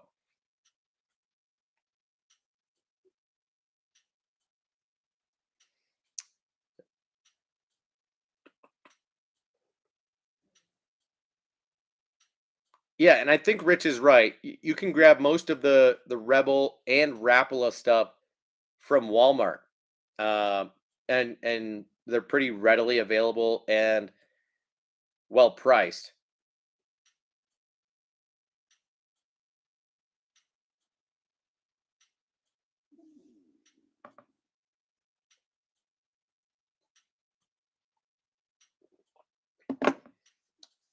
Ralph, I don't think it's a big deal if your rod is only rated up to a 1/4 ounce. I think you're totally fine to throw something that's a little bit heavier than that. You're not going to break the rod throwing something that's 5/16, or even upwards of 3/8. You're fine, dude. Um, but in general, like I said, in my mind, BFS is pushing, like, it's really 3/16, like 5 grams and lighter. But that's subjective, right? So the Shower Blow Shorty would be kind of the top end of BFS, but it is definitely still spinning rod category, or territory, if you will. It's hard to throw on a traditional casting rod. So that is really where BFS comes into play and will more in the future. I think up until now, most people who have been in the BFS game have seen it kind of like it's a specialty that doesn't really need to be there because that's what a spinning rod is for. But um, I think that narrative will begin to change. The guys who have adopted BFS in the last 5 years here in the US have thought of it as like a fun way to fish for other species of fish, not bass fishing, but to target other species of fish using a bait caster. Just seemed like fun because they prefer bait casters over spinning rods. So, if I'm fishing for trout, if I'm fishing for crappie or bluegill, whatever, if I'm fishing in a creek, then wouldn't it be fun to use a bait caster on super light gear? And if effectively they're just trading out an ultralight spinning setup for a BFS setup. And I think we're really going to see that gap start to bridge where BFS is going to start competing with spinning rods and reels, as more and more people adopt the whole concept of BFS here in the US, where really they start to, once lures are light enough or so difficult to cast on a traditional casting setup, then they're just going to switch down to their BFS. And my guess is that more BFS rods will allow for that gap to be bridged where they'll be rated up to 3/8 of an ounce and all the way down to 1/64 of an ounce, so that you could throw absolutely tiny, tiny, tiny stuff, or you can throw borderline traditional casting stuff on a BFS setup, but it'll give you the ability to throw from 1/16 to 3/8 or 1/8 to 3/8, where you're getting essentially the rod lure rating that you'd get on a spinning rod, but on a casting rod that you could use a BFS reel on. And yeah, it'll be interesting to see kind of how that game evolves, because it's still new here in the US and not necessarily mainstream, but it seems like it's becoming that way. There was certainly more gear like that released at ICAST this year, and I wouldn't be surprised if that trend continues a bit. Yeah, Daniel, I already mentioned the Rebel Crick Hopper. It's right at the top of my list, dude. That has been one of my fish catchingest baits when it comes to topwater trout treble hook lures, is the Rebel Crick Hopper. That thing is a beast. Ralph says, I'm going to grab a few packs of the mule stuff, a couple of Bitsy minnows, 2 dynamic lures, HG trouts, nice. Shower blows 777, and a 60 plopper to get it started. Nice. Yeah, the 60 plopper will definitely excel on BFS gear, but that's one that I don't love just yet, dude. It's tricky to love it. You know, the 75 is just such an awesome bait and great size, that it retains the same action and sound that you get out of the bigger sizes of a whopper plopper, especially like the 110 size. And even though the 60 looks like it has the profile, it's just made different. And maybe I haven't dialed in the gear to be able to get it to do exactly what it's supposed to do, or maybe it's not supposed to have the same sound, frequency, anything like that, but it is a super subtle bait. So I would imagine that BFS is where it excels, even more than spinning gear, but I've struggled to really dial in this bait, whereas the 75 immediately found a place in my arsenal as a go-to size for the whopper flopper. But yeah, you should try it.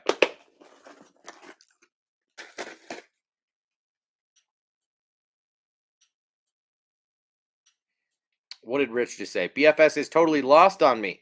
I'm good with my spinning rods. Yeah, you know, and I don't disagree with that, Rich, but I'm also curious to kind of know what is going on in people's minds. Um,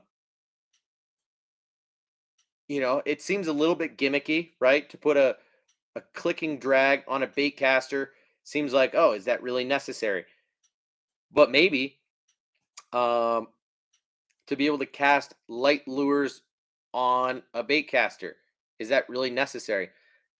Probably not, but is it something that you could like? Probably. So it's just a matter of like, I don't know. You got to keep an open mind, right? You might change your mind once you give it a shot. Ralph, you might also want to consider some lipless baits that are in that tiny category. So I know that Bill Lewis makes a tiny trap. That's a really good one. Yozuri makes this tiny little one of the Rattle and Vibe. I believe it's called the Rattle and Vibe Mini. Those are 2 that I really like. But there's a bunch of small lipless baits that are anywhere from 1/8 to 3/16 of an ounce that would be worth giving a shot. I don't know what the power and action of the rod is that you got. You said you got the rod for free, but give us a little bit more on the specs aside from the fact that it tops out at a 1/4 ounce.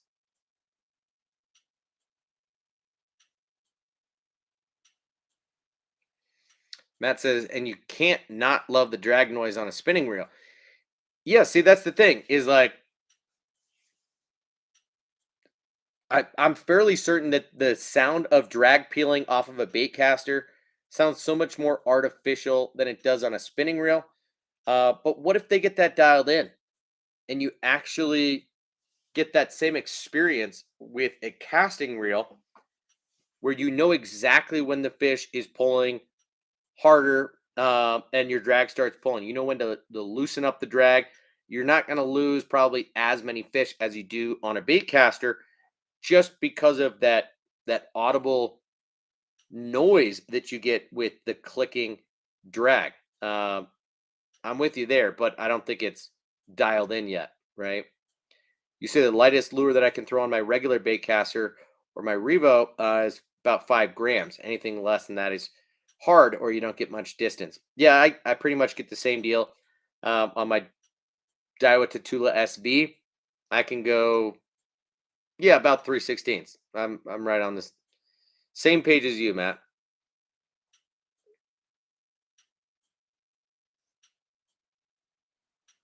Lucky Craft makes a very nice small rattle trap. I didn't know that.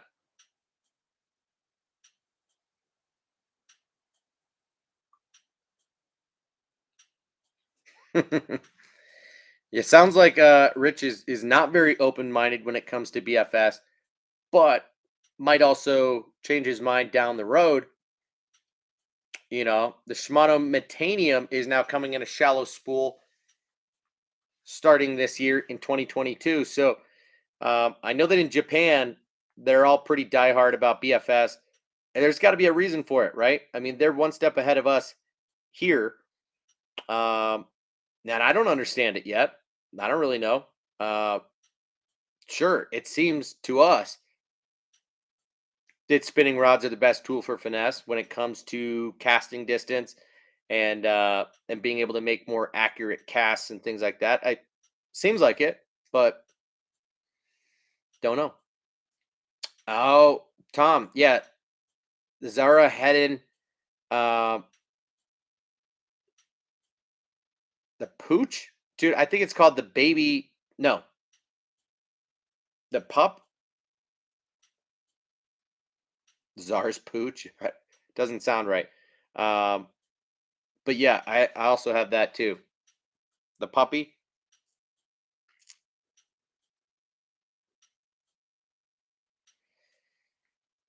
And Rich, that's totally fine. Um, no one's pressuring you into trying BFS. That's on you. Um, there's no rush, right? Especially if you like the gear that you have. You don't need to be someone who tries new stuff every year. I'm not one of those people either. Um, I'm probably going to keep my rods and rails for the most part until they start to wear down. Like, I'm not just going to collect an arsenal of 50 rods, 50 reels, and just keep acquiring new stuff. If I get it if you're like actually offloading stuff as you're bringing new things in, but the way that like Jim Tackle Junkie is, uh, TJ81, that dude's got like 10 times more stuff than he could ever need. Now, technically, we all do, but I mean, in his rod and reel arsenal, like that seems ridiculous. You think I'm a pusher? I am pretty good at peer pressure. I'm not telling you that you should try BFS. I'm just telling you that I might try BFS at some point, and that you should try it. I'm kidding. I'm just saying it's possible that in 5 years from now that there will be a more clear understanding in everybody's minds, like when and where to use it or where it's heading in the industry. But pretty funny that you just used you compared me to Tina Fey in Mean Girls. That's hilarious. So Tom, yeah, sorry that you think the puppy's bigger than the pooch. I'm not really familiar with that. The puppy's pretty small and light though. That's definitely spinning rod category uh, or territory. Adam, I have not seen videos of BFS frog fishing. That sounds ridiculous. Um, I don't really have any interest in that. G-Fon says best gear for finesse has got to be fly fishing or tenkara. That's a good point. It definitely is. And I've got some of that myself, but that's not what we're talking about. Ralph, you do have my permission to link the rod. Go for it, man.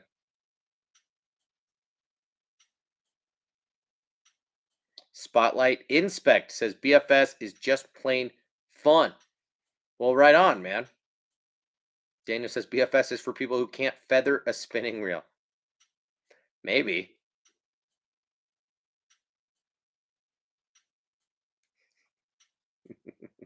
Oh, come on, Rich. Everybody's doing it. Don't you want to be cool? Dave, you're funny.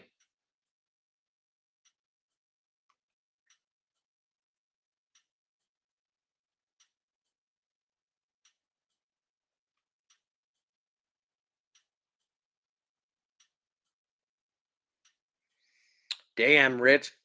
Yeah. Rich says he's maxed out at around 35 combos. Usually sell something anytime I get a new setup. Makes sense.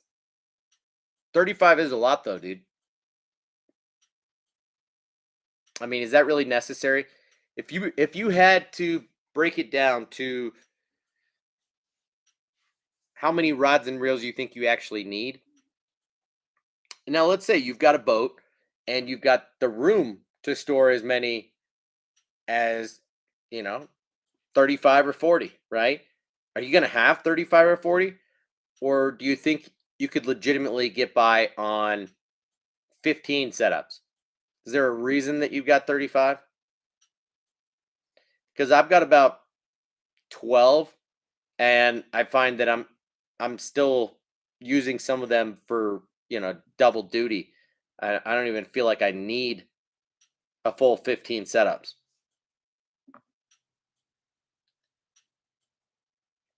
Did I say 12 or 15? I might have said 12 and meant to say 15.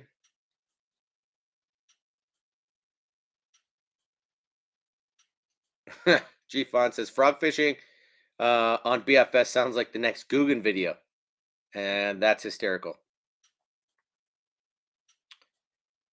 Well, gosh, we've got 20 people in here right now, 22 thumbs up. I've been on for an hour and 48 minutes. Um, I feel like I should stay on a little bit longer because we're having fun and good conversation. Uh, Let me go pee real quick and grab one of my bottles of whiskey to just top myself off a little bit since I ran out. You guys hang tight for like 2 minutes and I'll be right back. All right.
I'm coming, my bad.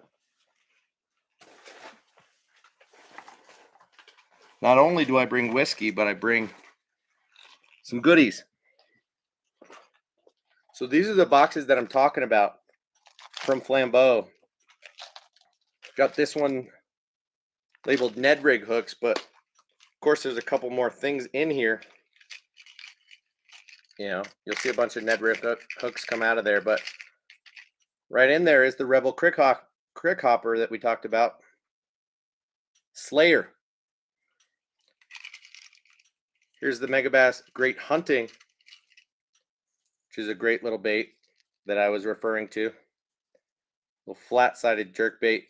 This is the sinking version. They do make a floater.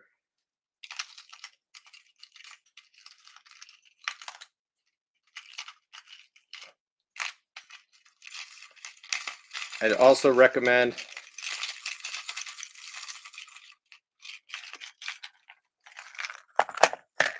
or did recommend, should I say, the Dynamic Lures HD Trout. Maybe it's better for me to get them out of my... This is my trout box of hard baits and a couple random egg pattern flies that made their way into this box. I don't know how. I think they just fell out of a bag of flies and I tossed them back in there.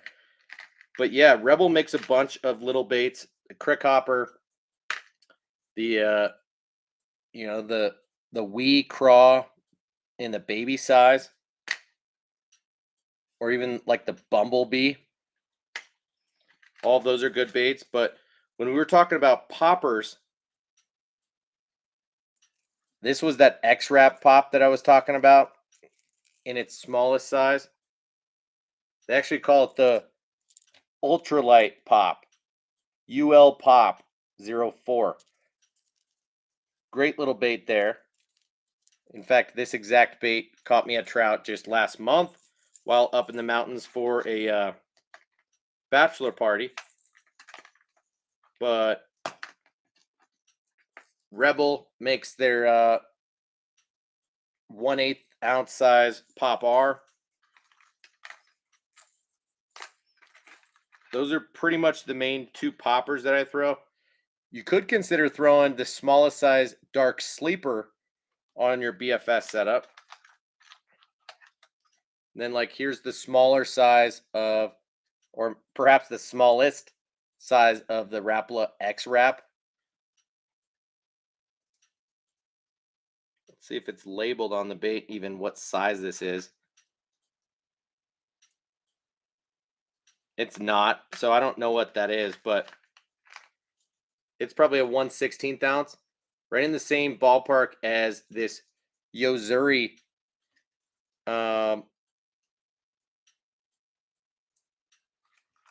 floating minnow. I really do like these little guys. They make them in a 1/16 and a 1/8. I prefer the floating in those guys. And okay, so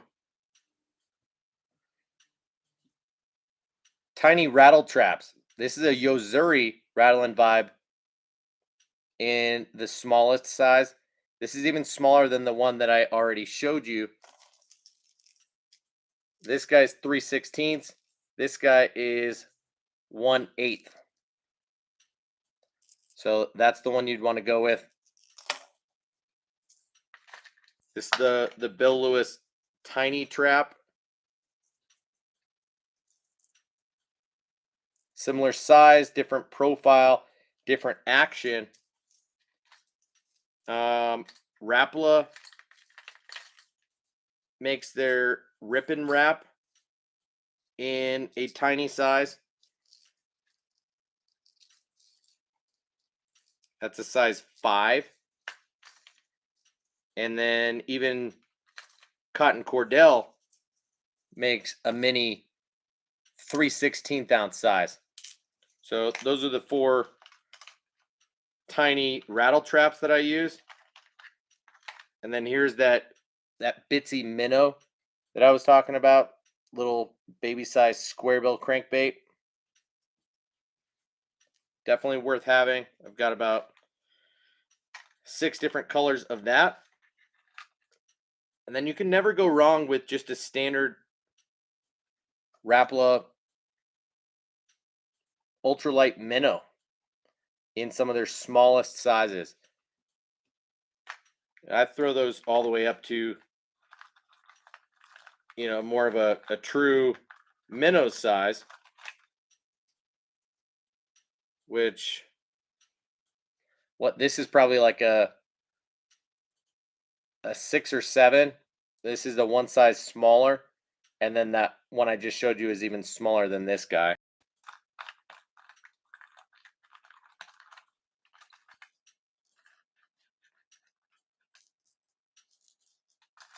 But the one that I talked up the most, will always talk up the most, is the Dynamic Lures HD Trout. Awesome little profile. It's 1/10 of an ounce, and great little bait. One that's overlooked that is also worth peeking into is the Husky Jerk from Rapala in some of its smaller sizes. Just a little bit different of a rattle system and a different action that perhaps wants to be varied on the retrieve between a straight swim like you might do with the ultralight minnow and more of a twitching style retrieve, which you do with the X wrap. So yeah, the Husky Jerk is a good one to look at too. So sorry to throw all of that on you. That's all I wanted to show, was just those tiny baits and this tiny box to show you kind of how I like to organize some of my terminal tackle and my weights. I know you were asking about that earlier. So now we can stop talking about micro stuff, and I'll pour one more whiskey, show you the bottle that I'm drinking from. This is Starlight Rye whiskey, finished in VDN barrels. So specifically, it says our small batch signature rye blend ages in new charred American oak barrels for a minimum of 4 years. This carefully crafted blend is then transferred into a Spanish Vino de Naranja barrel for an additional 3 to 8 months of aging. This finish provides notes of orange peel to complement the fruit and rye spice of the whiskey. So pretty sweet deal here. 108 proof and delicious. Gonna go in for one more pour. It's Friday night. So cheers to anyone and everyone drinking. No pressure. No pressure, Rich. You don't have to be drinking. I understand that maybe you were bored by all of the BFS talk. Makes you want to go to bed. You snoring a little bit over there.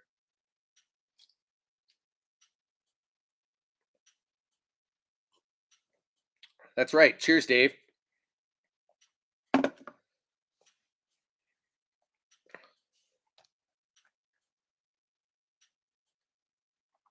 All right. I'm way behind on comments, so my bad, guys.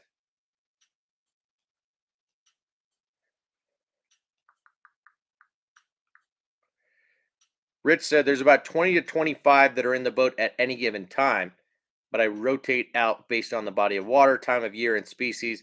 Like to have lots just in case. Options rigged for tournaments. Yeah, makes perfect sense to me that you would want 20 or so in your boat, because you might have a handful dedicated to the same technique, but just with different baits on them, so you can save yourself some time, not have to be cutting off and retying frequently, especially if you know that there's a decent chance that the fish might eat either or both of those baits, really.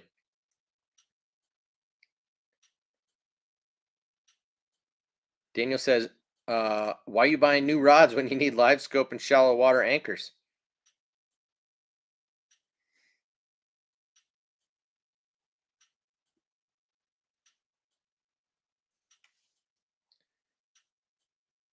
Adam says, Tyler, I was thinking about going to a fanny pack for pond fishing. What do you carry your tackle in?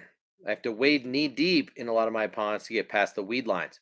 Yeah, so I just carry a backpack because in even a small profile backpack, I can fit two 36 or 3700 size boxes and a handful of the smaller boxes dedicated for terminal, as well as maybe a dozen or 2 dozen bags of soft plastics. So obviously, a fanny pack is not going to allow for that, uh, but some type of side sling. Yeah, these days there's like a middle ground between a backpack and a fanny pack uh, that helps bridge that gap. That'll allow you to bring maybe a like a go box size, like a 3600 size box, as well as maybe 10 packs of soft plastics and some packs of terminal tackle. But you need to have those packed individually so that they're small profile. And use one of those things like what Matt uses that's like a or like a binder where each of the sleeves allows you to put in a pack of hooks so that you're not really taking up much room in your bag.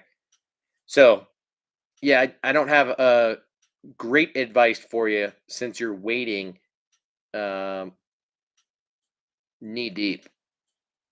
But if you're only knee deep, you should be able to wear a backpack.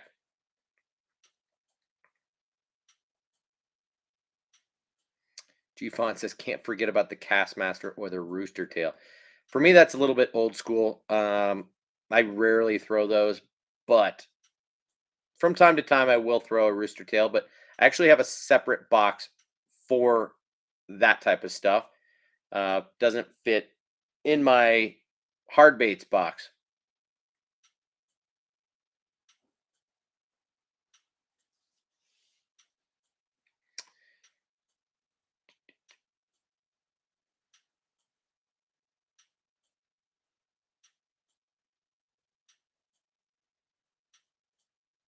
Vino de Naranja. That's damn right, Daniel. That's BDN right there.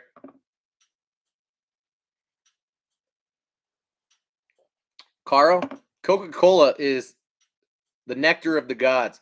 I definitely drink a lot of Coca-Cola. My wife and I are addicted to caffeine, so yeah, coffee and Coke, never a bad decision. So I don't mind.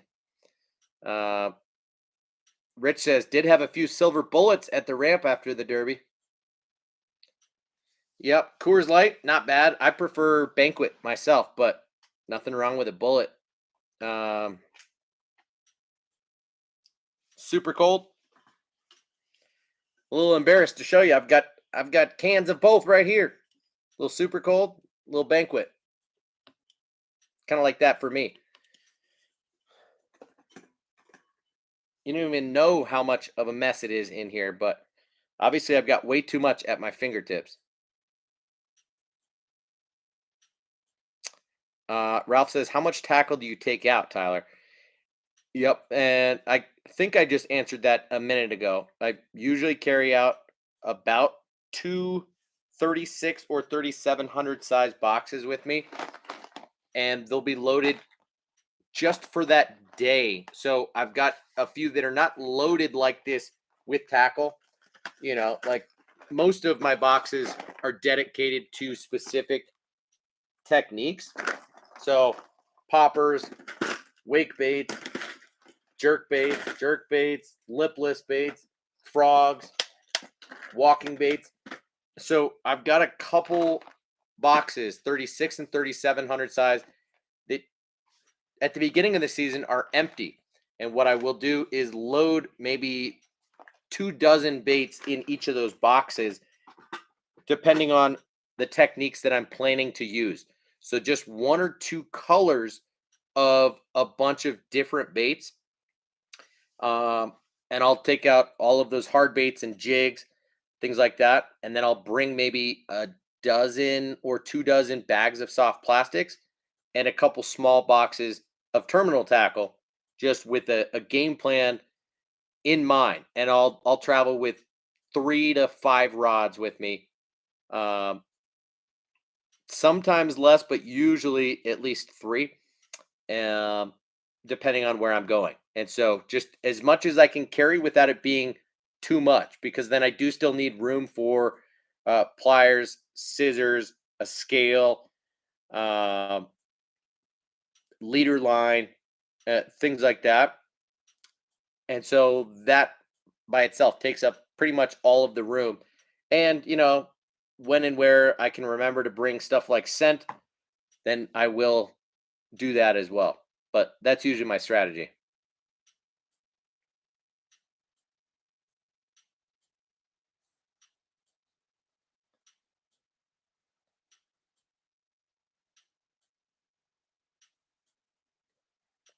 Um, Matt says also the hookup tackle has a little finesse bait binder. Okay. Adam Mahara in the house. What's up, dude? I didn't even know you were in here. How you doing? Colorado's official beer. Yeah, technically, uh, Coors is Colorado's oldest and most official beer. Um, our the Colorado Rockies Stadium is Coors Field. The brewery for Coors is just 30 minutes away from where I live, in Golden, Colorado. And I think I mentioned a couple weeks ago, or last month rather, that I actually know one of the guys in the Coors family, and have had a chance to fish his private property a couple of times at this point. And yeah, they're good people, but Coors definitely goes way back here in Colorado. Rich says, "Got to go bullets to stay at my competitive fishing weight." Whatever, you're worried about the extra calories in a little banquet, dude. You get so much more flavor. So you like Bud Light, not Bud Heavy? I at least respect that you're going Coors as opposed to Budweiser, but kind of surprised you're not a Budweiser guy, um, living closer to where Budweiser is made.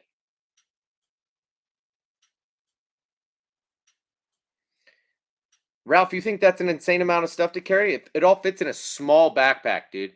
Like not a big bulky backpack by any means. I'll show you another time just how small profile the backpack is. Like it all fits in pretty easily. Adam says my strategy is to try and remember everything that you teach me and then not piss off the alligators while doing it. That's hilarious. Adam, you fell asleep. Forgot to take the dog for a walk. Woke up a minute ago, took her out. Now I'm up. Ding. Well, shoot, we still got 21 people in here. 2 hours and 9 minutes in. Hope everybody's having a great Friday night. Hope you had a good week and are looking forward to the weekend. I probably won't be able to go fish this weekend unless I can drag my kids along, which I very well might do either tomorrow or Sunday. We'll have to see about that. But never quite the same experience when teaching kids to fish, also trying to fish yourself, and also trying to keep kids happy who aren't fishing. I've got 6 and 4-year-old daughters and a 1-year-old son. It's a little bit of a challenge when really one out of the 3 of them is capable and willing to fish. The other 2 I've got to keep an eye on. So we'll see.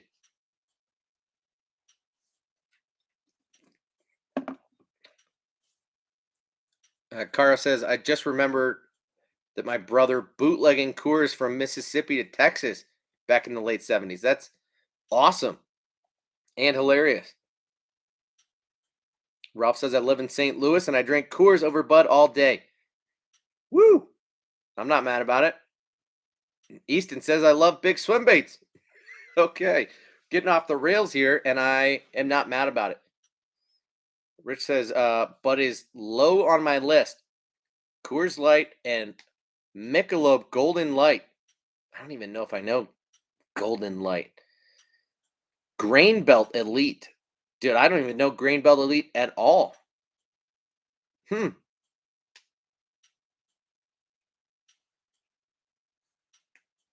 Dang, Adam's going to Okeechobee this week with the family.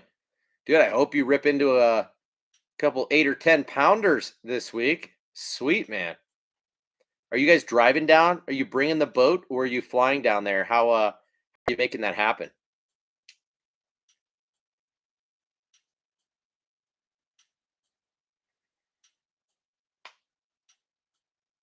All right, Daniel, I'll look at that. You know, I've maybe slightly considered a rod carrier from time to time. I know that uh, Jim at Tackle Junkie talks about those from time to time. But what's it called? Rod Mule or something like that. Regardless, it's just one more thing to carry. Like I really don't mind carrying my stuff around, but Jim is like really OCD about not wanting his stuff to get scuffed up. So it's like his worst nightmare to do what Debo or I or anybody else does in laying your spare rods down when you get to a new spot. You're going to grab one rod and set the others down. You're going to fish for a while and then swap them out, lay that rod down. He hates the idea of scuffing his stuff up. So I don't really care about that. Rich, you have a great night yourself. Sleep tight, my man.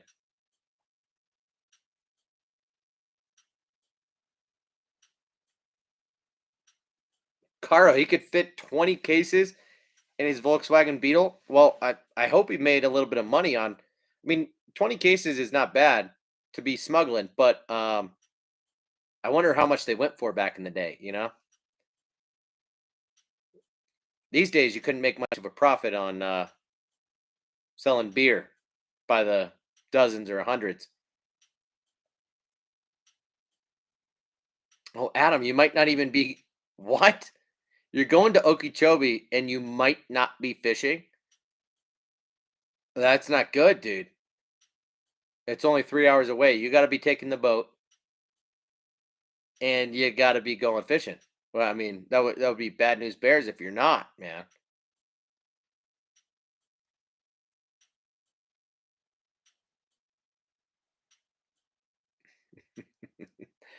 Rich says, got to go and get a Sam's Club pack of Cheetos. Keep them at base so you can fish for like 5 minutes. Yeah, that's pretty much all that I can do is just load up our stroller with just an ass ton of snacks and drinks to keep them busy and in the shade for a few minutes while I can make a couple of casts. Because then before you know it, they're just whining, they're bored, they want to be doing other things. So that's fine. We try to pick places like ponds that are close to playgrounds, things like that, so that we can negotiate a little bit. It's like, all right, listen, we're gonna go fishing for a while, and then we're gonna go to the playground when we're done fishing, or vice versa. Um, Whatever it takes, so that I can get a little bit in. But ultimately, it's not the experience that I want to get when it becomes so quickly a game of like, how do I catch a fish, or how do I get my kids on a fish?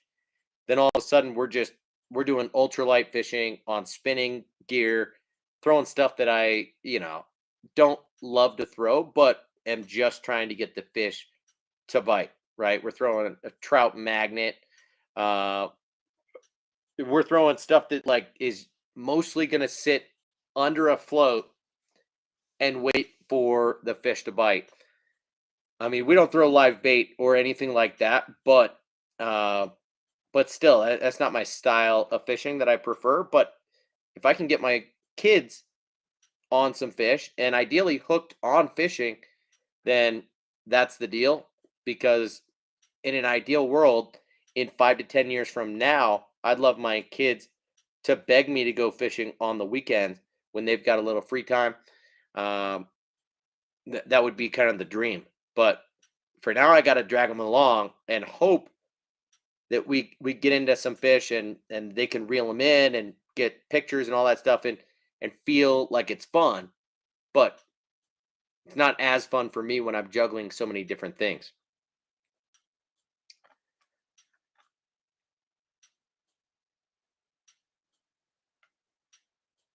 Daniel says 5 rods on a single shoulder sling. That sounds efficient. I'm totally with Adam here and saying I just dropped my rods, lol. But Ralph says I could never let my rods or reels touch anything besides grass or the rack.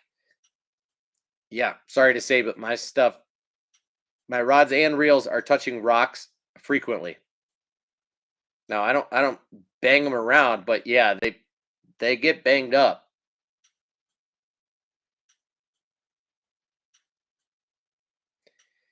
And Adam, your lack of care for rods might explain why most have replacement tips. I've only had to replace tips on like 2 rods, so I feel pretty fortunate for that. But I feel you. Easton's asking, glide baits or multi-jointed swim baits?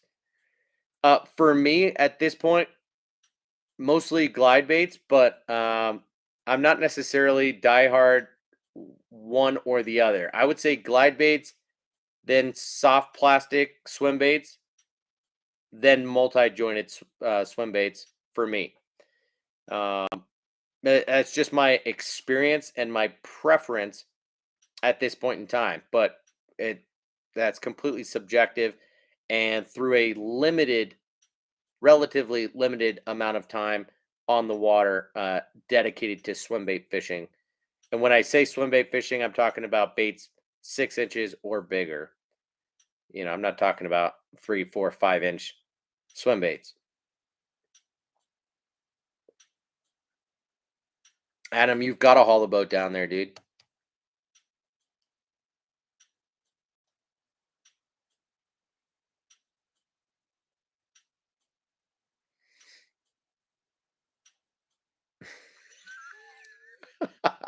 Daniel, I'm not even going to read that out loud, but um, yeah, you made me laugh.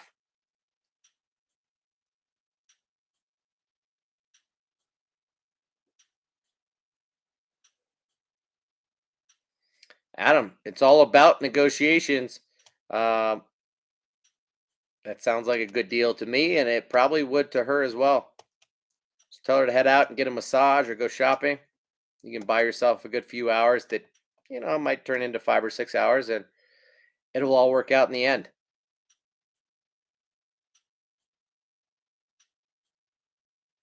Ralph is a bougie bank angler. Stop hating. That's all good, man. I'm not hating.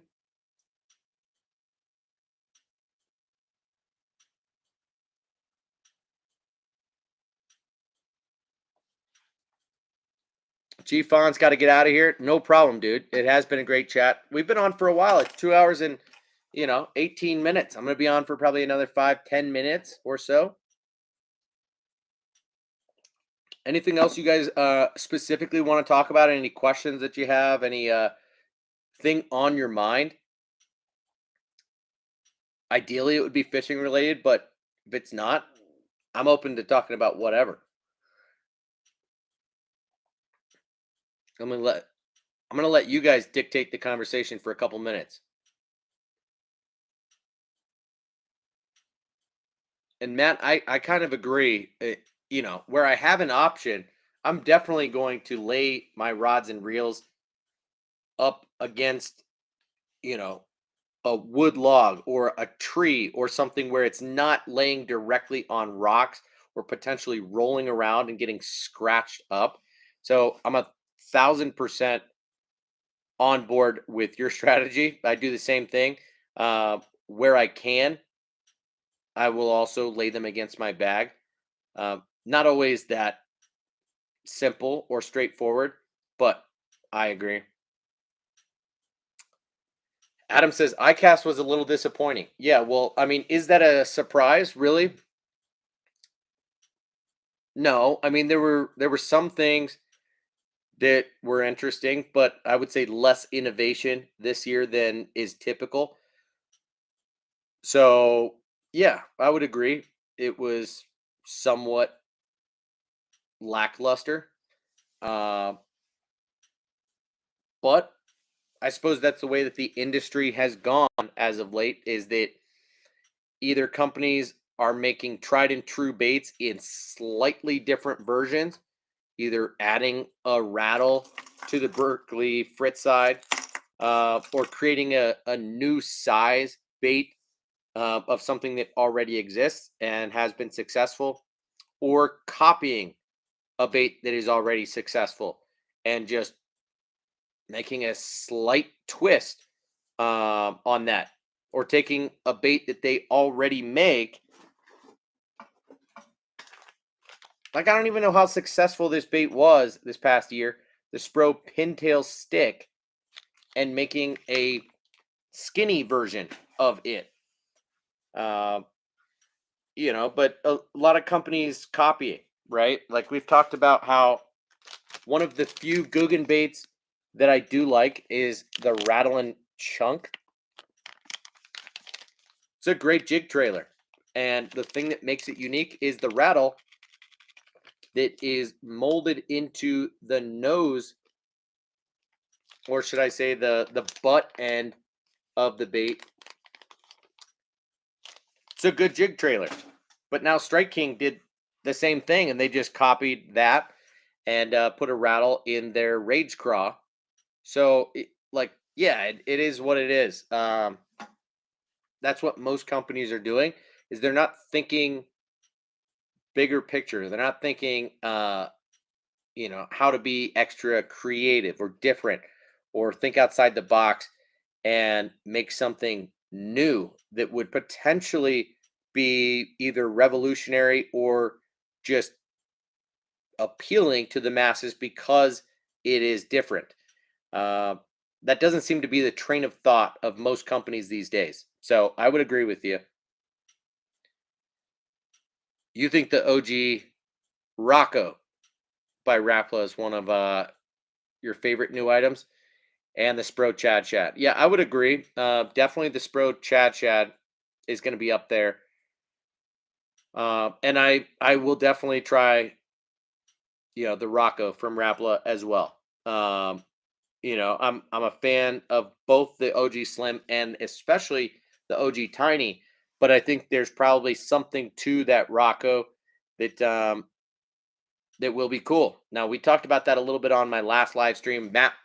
Matt was saying, like, well, why will the Rocco be any better than, a handmade custom balsa square bill? Like, why get that bait? And my argument was, well, Ott Defo has his name on it, and it's a cheaper, well-made balsa crankbait. Like, why not give it a shot? You can get two of those for the price of one custom-made balsa crankbait, generally speaking. But Matt's got a reasonable point too. If the baits tend to run true out of the pack, then maybe it's worth it to support a local garage custom guy more so than Rapala. But I'm excited about the Rocco.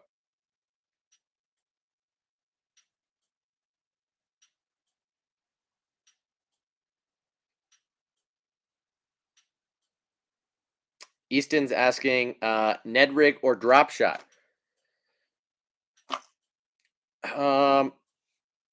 That's interesting because over the last 5 years, I've definitely had more confidence in the Ned rig. But last season and this season, I've probably had a little bit more success on the drop shot.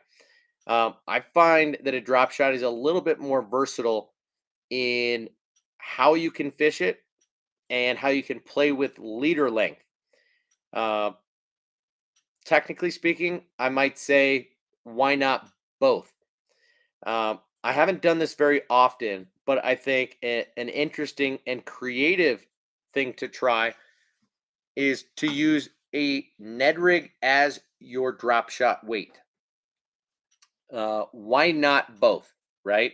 So you think about it, and sure, a Ned rig hook might cost a little bit more than a standard lead Ned weight.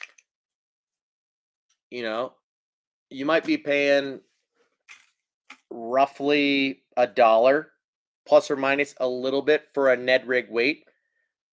But why not throw a Ned rig with anywhere from a 1/16 to, upwards of a 1/4 ounce with a Ned rig floating plastic.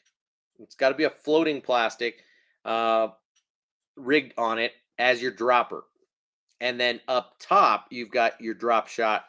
Uh, you've got your bait that's suspended in the water column.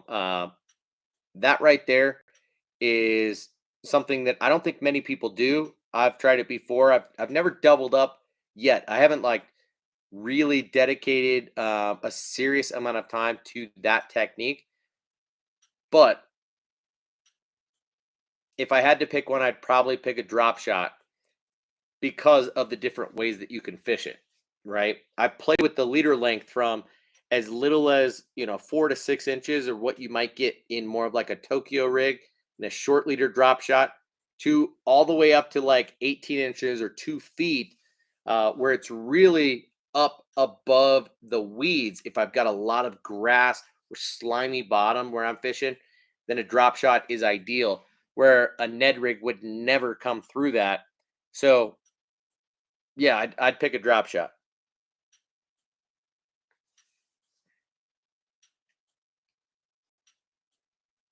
Adam says, I picked up the Gambler Little Easies to put on the back of those grass rippers. You think they'll work okay? I do. Yeah. I don't have a lot of experience with the Gambler swim baits, but my understanding, and I could be off, is that they act a little bit more like a Reaction Innovation skinny dipper. Um, Do they not have a little bit of an angled tail, or are they squared off? I think they're designed to be fished a little bit faster.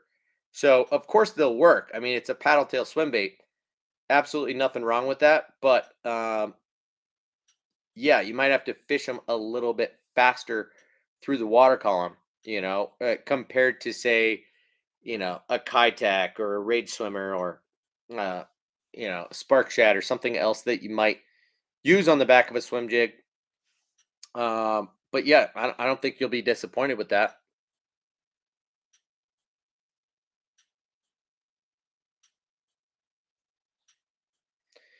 Well, Matt, you said, I don't know, the Rocco, I think, is just going to flood the market with balsa square bills. Perhaps, but is that really a bad thing?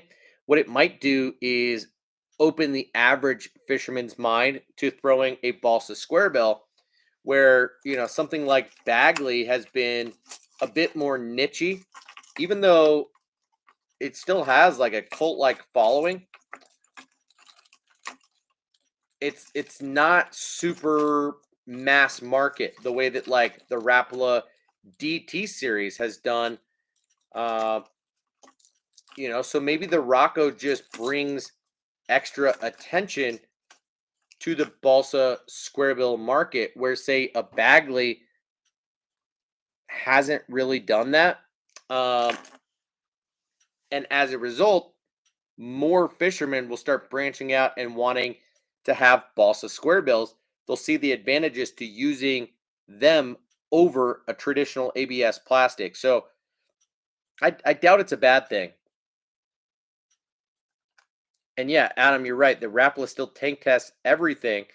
Um, so I do find that most of the baits that I buy from Rapala, like 90 or 95%, need little to no tuning out of the package. Like they I have every expectation that they're going to run true, where you're not necessarily going to get that from a custom garage maker. Uh, so that was exactly what I was thinking of too, man. Tom says creativity in lure design is like writer's block. It takes a shakeup to get the juices flowing, or boredom. Um, yeah, but why is it that almost every manufacturer out there is experiencing writer's block, lure making block at the same time? Why are they also influenced by each other? And there's very few makers out there that are just like staying in their lane and really thinking outside the box and trying to do things differently. I don't quite get it.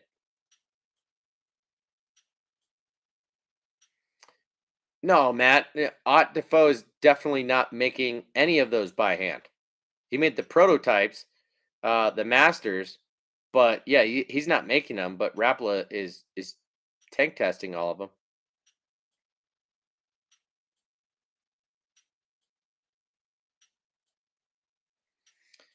Carl, what are you gonna try when you say you might actually catch something? I don't know what I just said to. Oh, you're gonna try using a Ned rig as the drop weight on a drop shot. Yeah, give it a shot. You know, you're throwing two techniques at the same time. You can just slow work that drop shot. If you throw a neutrally buoyant drop shot, uh, that'll stay relatively horizontal in the water column. Throw something like a Zoom swamp crawler, something with very little salt in it, as the drop shot bait, and then a buoyant Ned bait. Then you can work that thing dead slow.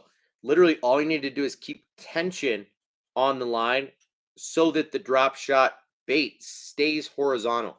Because once you lose tension, that thing is going to kind of start working its way to the bottom extra slow. But once you pull up tension, don't actually move the weight or the Ned rig up off of bottom. That bait will start to work and remain horizontal in the water.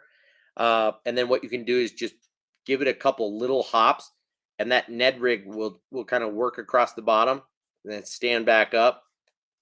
So really, that's the deal, and definitely worth giving a shot. Might give you the option or the chance to catch two fish at once.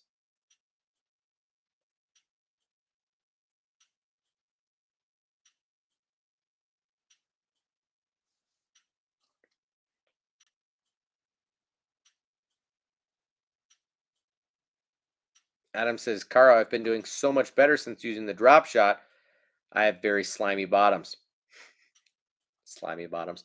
Yeah, no, yeah, that kind of made a huge difference for me in some of the bodies of water where I used to fish a Ned rig and a tube a lot, and then for whatever reason they stopped treating the water the same way, and the weed growth just got kind of out of control, and I had to adapt.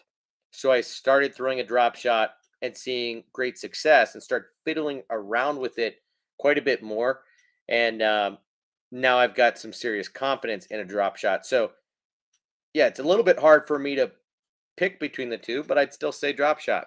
So yeah. Adam says he cheats and uses the G Finesse drop shot rigs. Basically a hook with a swivel, tie one eye to your main line and the other to your leader.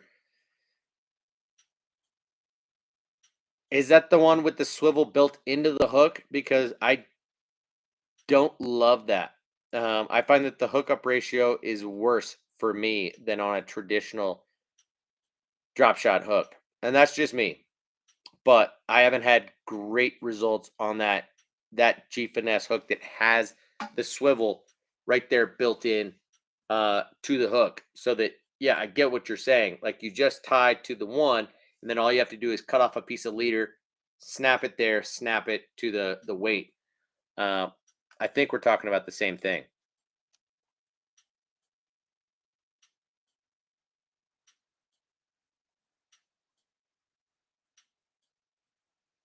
Man, I'm getting a little bit behind on the comments. I apologize for that.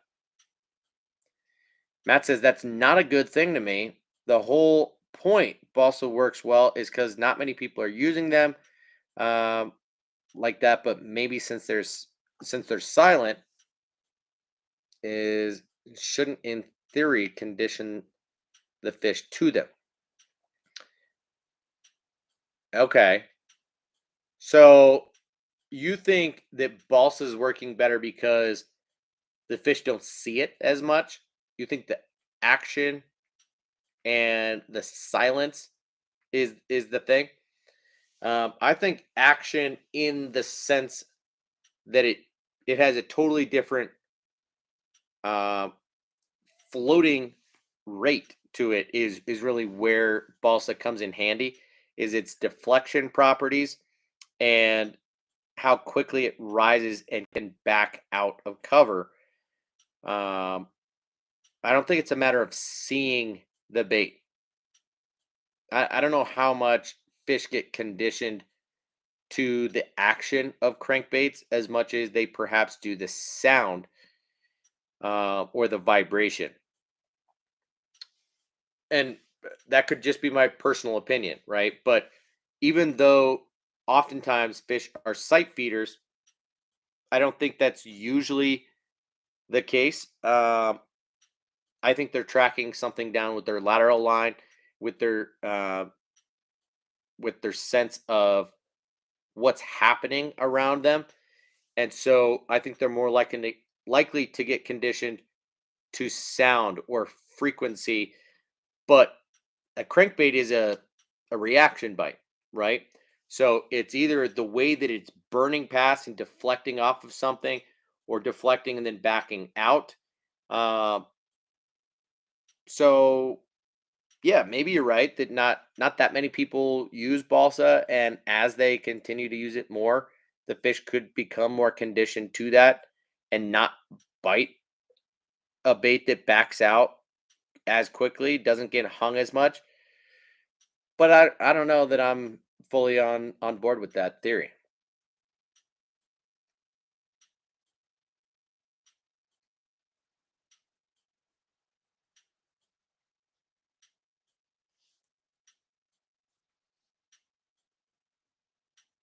Dave called it a Ned shot. Yeah, maybe that's what it's called. I mean, I don't know.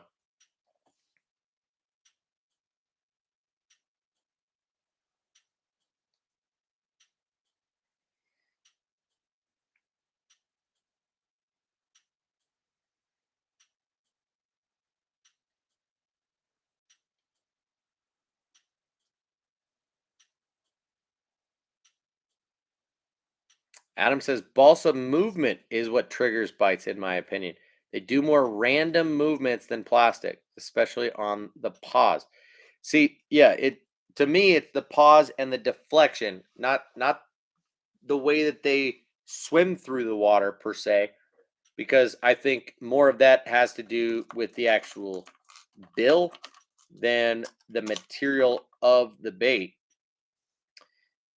But I agree that the material of the bait can make deflection or make pausing so that it backs out of cover or floats up at a different rate of speed and in a different way than plastic does. So, yeah, I agree in the sense of what you just said with on the pause, but I don't know about the movement per se.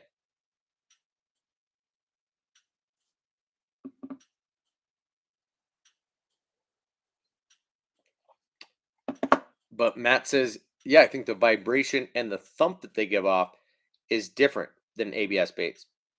You don't think that has to do with the shape of the bait? You think it's more the material? Now you got my mind moving a little bit here, because we've got small and short baits. We've got uh, long and big baits. We've got flat baits. We've got fat baits. We've got everything in between. But I think it's the shape of the bait and the angle and the material of the bill, the shape of the bill, um, that is really primarily causing the movement, the vibration, the action of the bait. Sometimes the weighting or the weight transfer system, or potentially even the rattle system in a bait. But then I think it's the material of the bait itself that causes it to do what it does when a crankbait does what it's supposed to do, which is usually make contact with things. Uh, so it's how you fish the bait, how much contact you make with cover, and what you do when it does, right? Are you just burning till it hits and then stopping, burning till it hits? Or are you grinding? Or are you getting till it gets stuck and then letting it kind of work its way out? Uh, everybody fishes baits, especially crankbaits, a little bit differently. So you got me thinking. Adam says, did Tyler just create the Ned shot, or is this something that people already do? Um, I'm sure it's something that people already have done because I've done it before. It's not like it just came to my mind. Um, but no, I don't think I heard about it from anybody, but I can almost guarantee I'm not the first person to think about it. And for that reason, I'm probably not going to make pre-rigged Ned shot kits. Uh, I just ought to make a video and spread the word about the idea because I don't think it's my idea.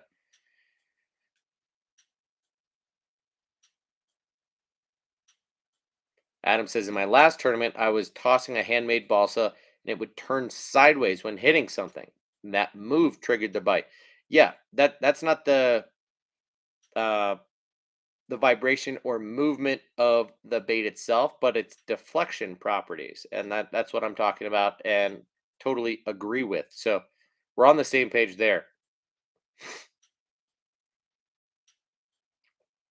Okay, so Matt says, I think wood causes a different vibration due to its buoyancy and wanting to fight the resistance of the water that it's going against, because uh, causing it to hunt and wobble on the float, giving it different action. So again, we're talking about the float. I was with you on the first part of that. Is that maybe it does resist the water more, so it tends to wobble just a little bit differently than plastic would. But what if you could make a drastically a very very similar shape, or perhaps an even slightly different shape of a plastic bait than a balsa bait that mimics the same action, right? That's been a huge thing that has allowed certain baits like the Berkeley Fritzide to sell well, is that it's this concept of a plastic bait that acts like a balsa bait in the water. There's been more and more of those hitting the market in the last few years. And so I don't know. I think it's less about the material in how the bait acts until it deflects or is stopped.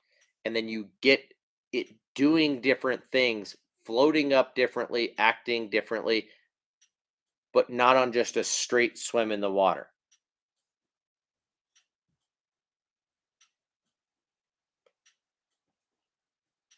One of my daughters is awake, and this is my last call. So, cheers, guys. We've been on for 2 hours and 44 minutes. Let's say cheers. And yes, Matt, like a blitz, like an evoke. You're absolutely right about that. Got him sitting right here somewhere, but I'm not going to dig him up because I need to tend to my child that's awake right now. It's about midnight my time, and need to put her right back in bed. So, guys, thank you very much for hanging out, especially for this long tonight. It's been fun. Um, we will be on tomorrow night. Matt and I are getting on together. He's got some unboxing to do. So thank you for entertaining me tonight and entertaining each other. Always fun conversation as usual. If you haven't already hit the thumbs up button, do me that favor, and I will see you tomorrow. Have a good one.